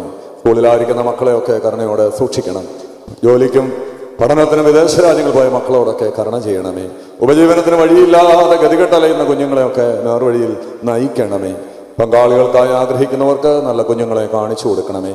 മക്കളെ ആഗ്രഹിക്കുന്നവർക്ക് മക്കളെ നൽകണമേ. ഏതെങ്കിലും കടഭാരമോ സാമ്പത്തിക വിഷയങ്ങളായി കടന്നു വന്നിട്ടുള്ളവരുണ്ടെങ്കിൽ കർത്താവെ, ആ വിഷയത്തിൽ കർത്താവ് ഇടപെട്ട് നിന്റെ മക്കളെ സൗഖ്യത്തോടെ തിരിച്ചയക്കണമേ. ഏതെങ്കിലും അവരുടെ ഭാരങ്ങളും പ്രത്യേകമായ വിഷയങ്ങളൊക്കെ ഓർത്ത് പ്രാർത്ഥിക്കുന്നു. എല്ലാത്തിലും കർത്താവിൻ്റെ സംരക്ഷണവും കാവലും ഉണ്ടാകണം. പരിശുദ്ധ ഗൗരീസദായുടെയും പരിമലമാർ ഗ്രിഗോറിയോസേനയുടെയും ദൈവമാതാവിൻ്റെയും എല്ലാ പരിശുദ്ധന്മാരുടെയും ശുദ്ധിമതികളുടെയും മധ്യസ്ഥതയും കാവലും ഞങ്ങളോടൊപ്പം ഉണ്ടാകണം. ഞങ്ങളുടെ കുറവുകളെ പൊറുക്കണമേ, ബലഹീനതകളെ ക്ഷമിക്കണമേ. എല്ലാ നന്മകളാൽ നിറയ്ക്കണമേ. നിനക്ക് നിന്റെ പിതാവിനും പരിശുദ്ധാത്മാവിനും സ്തുതിയും സ്തോത്രവും കരേറ്റുവാൻ തന്നെ.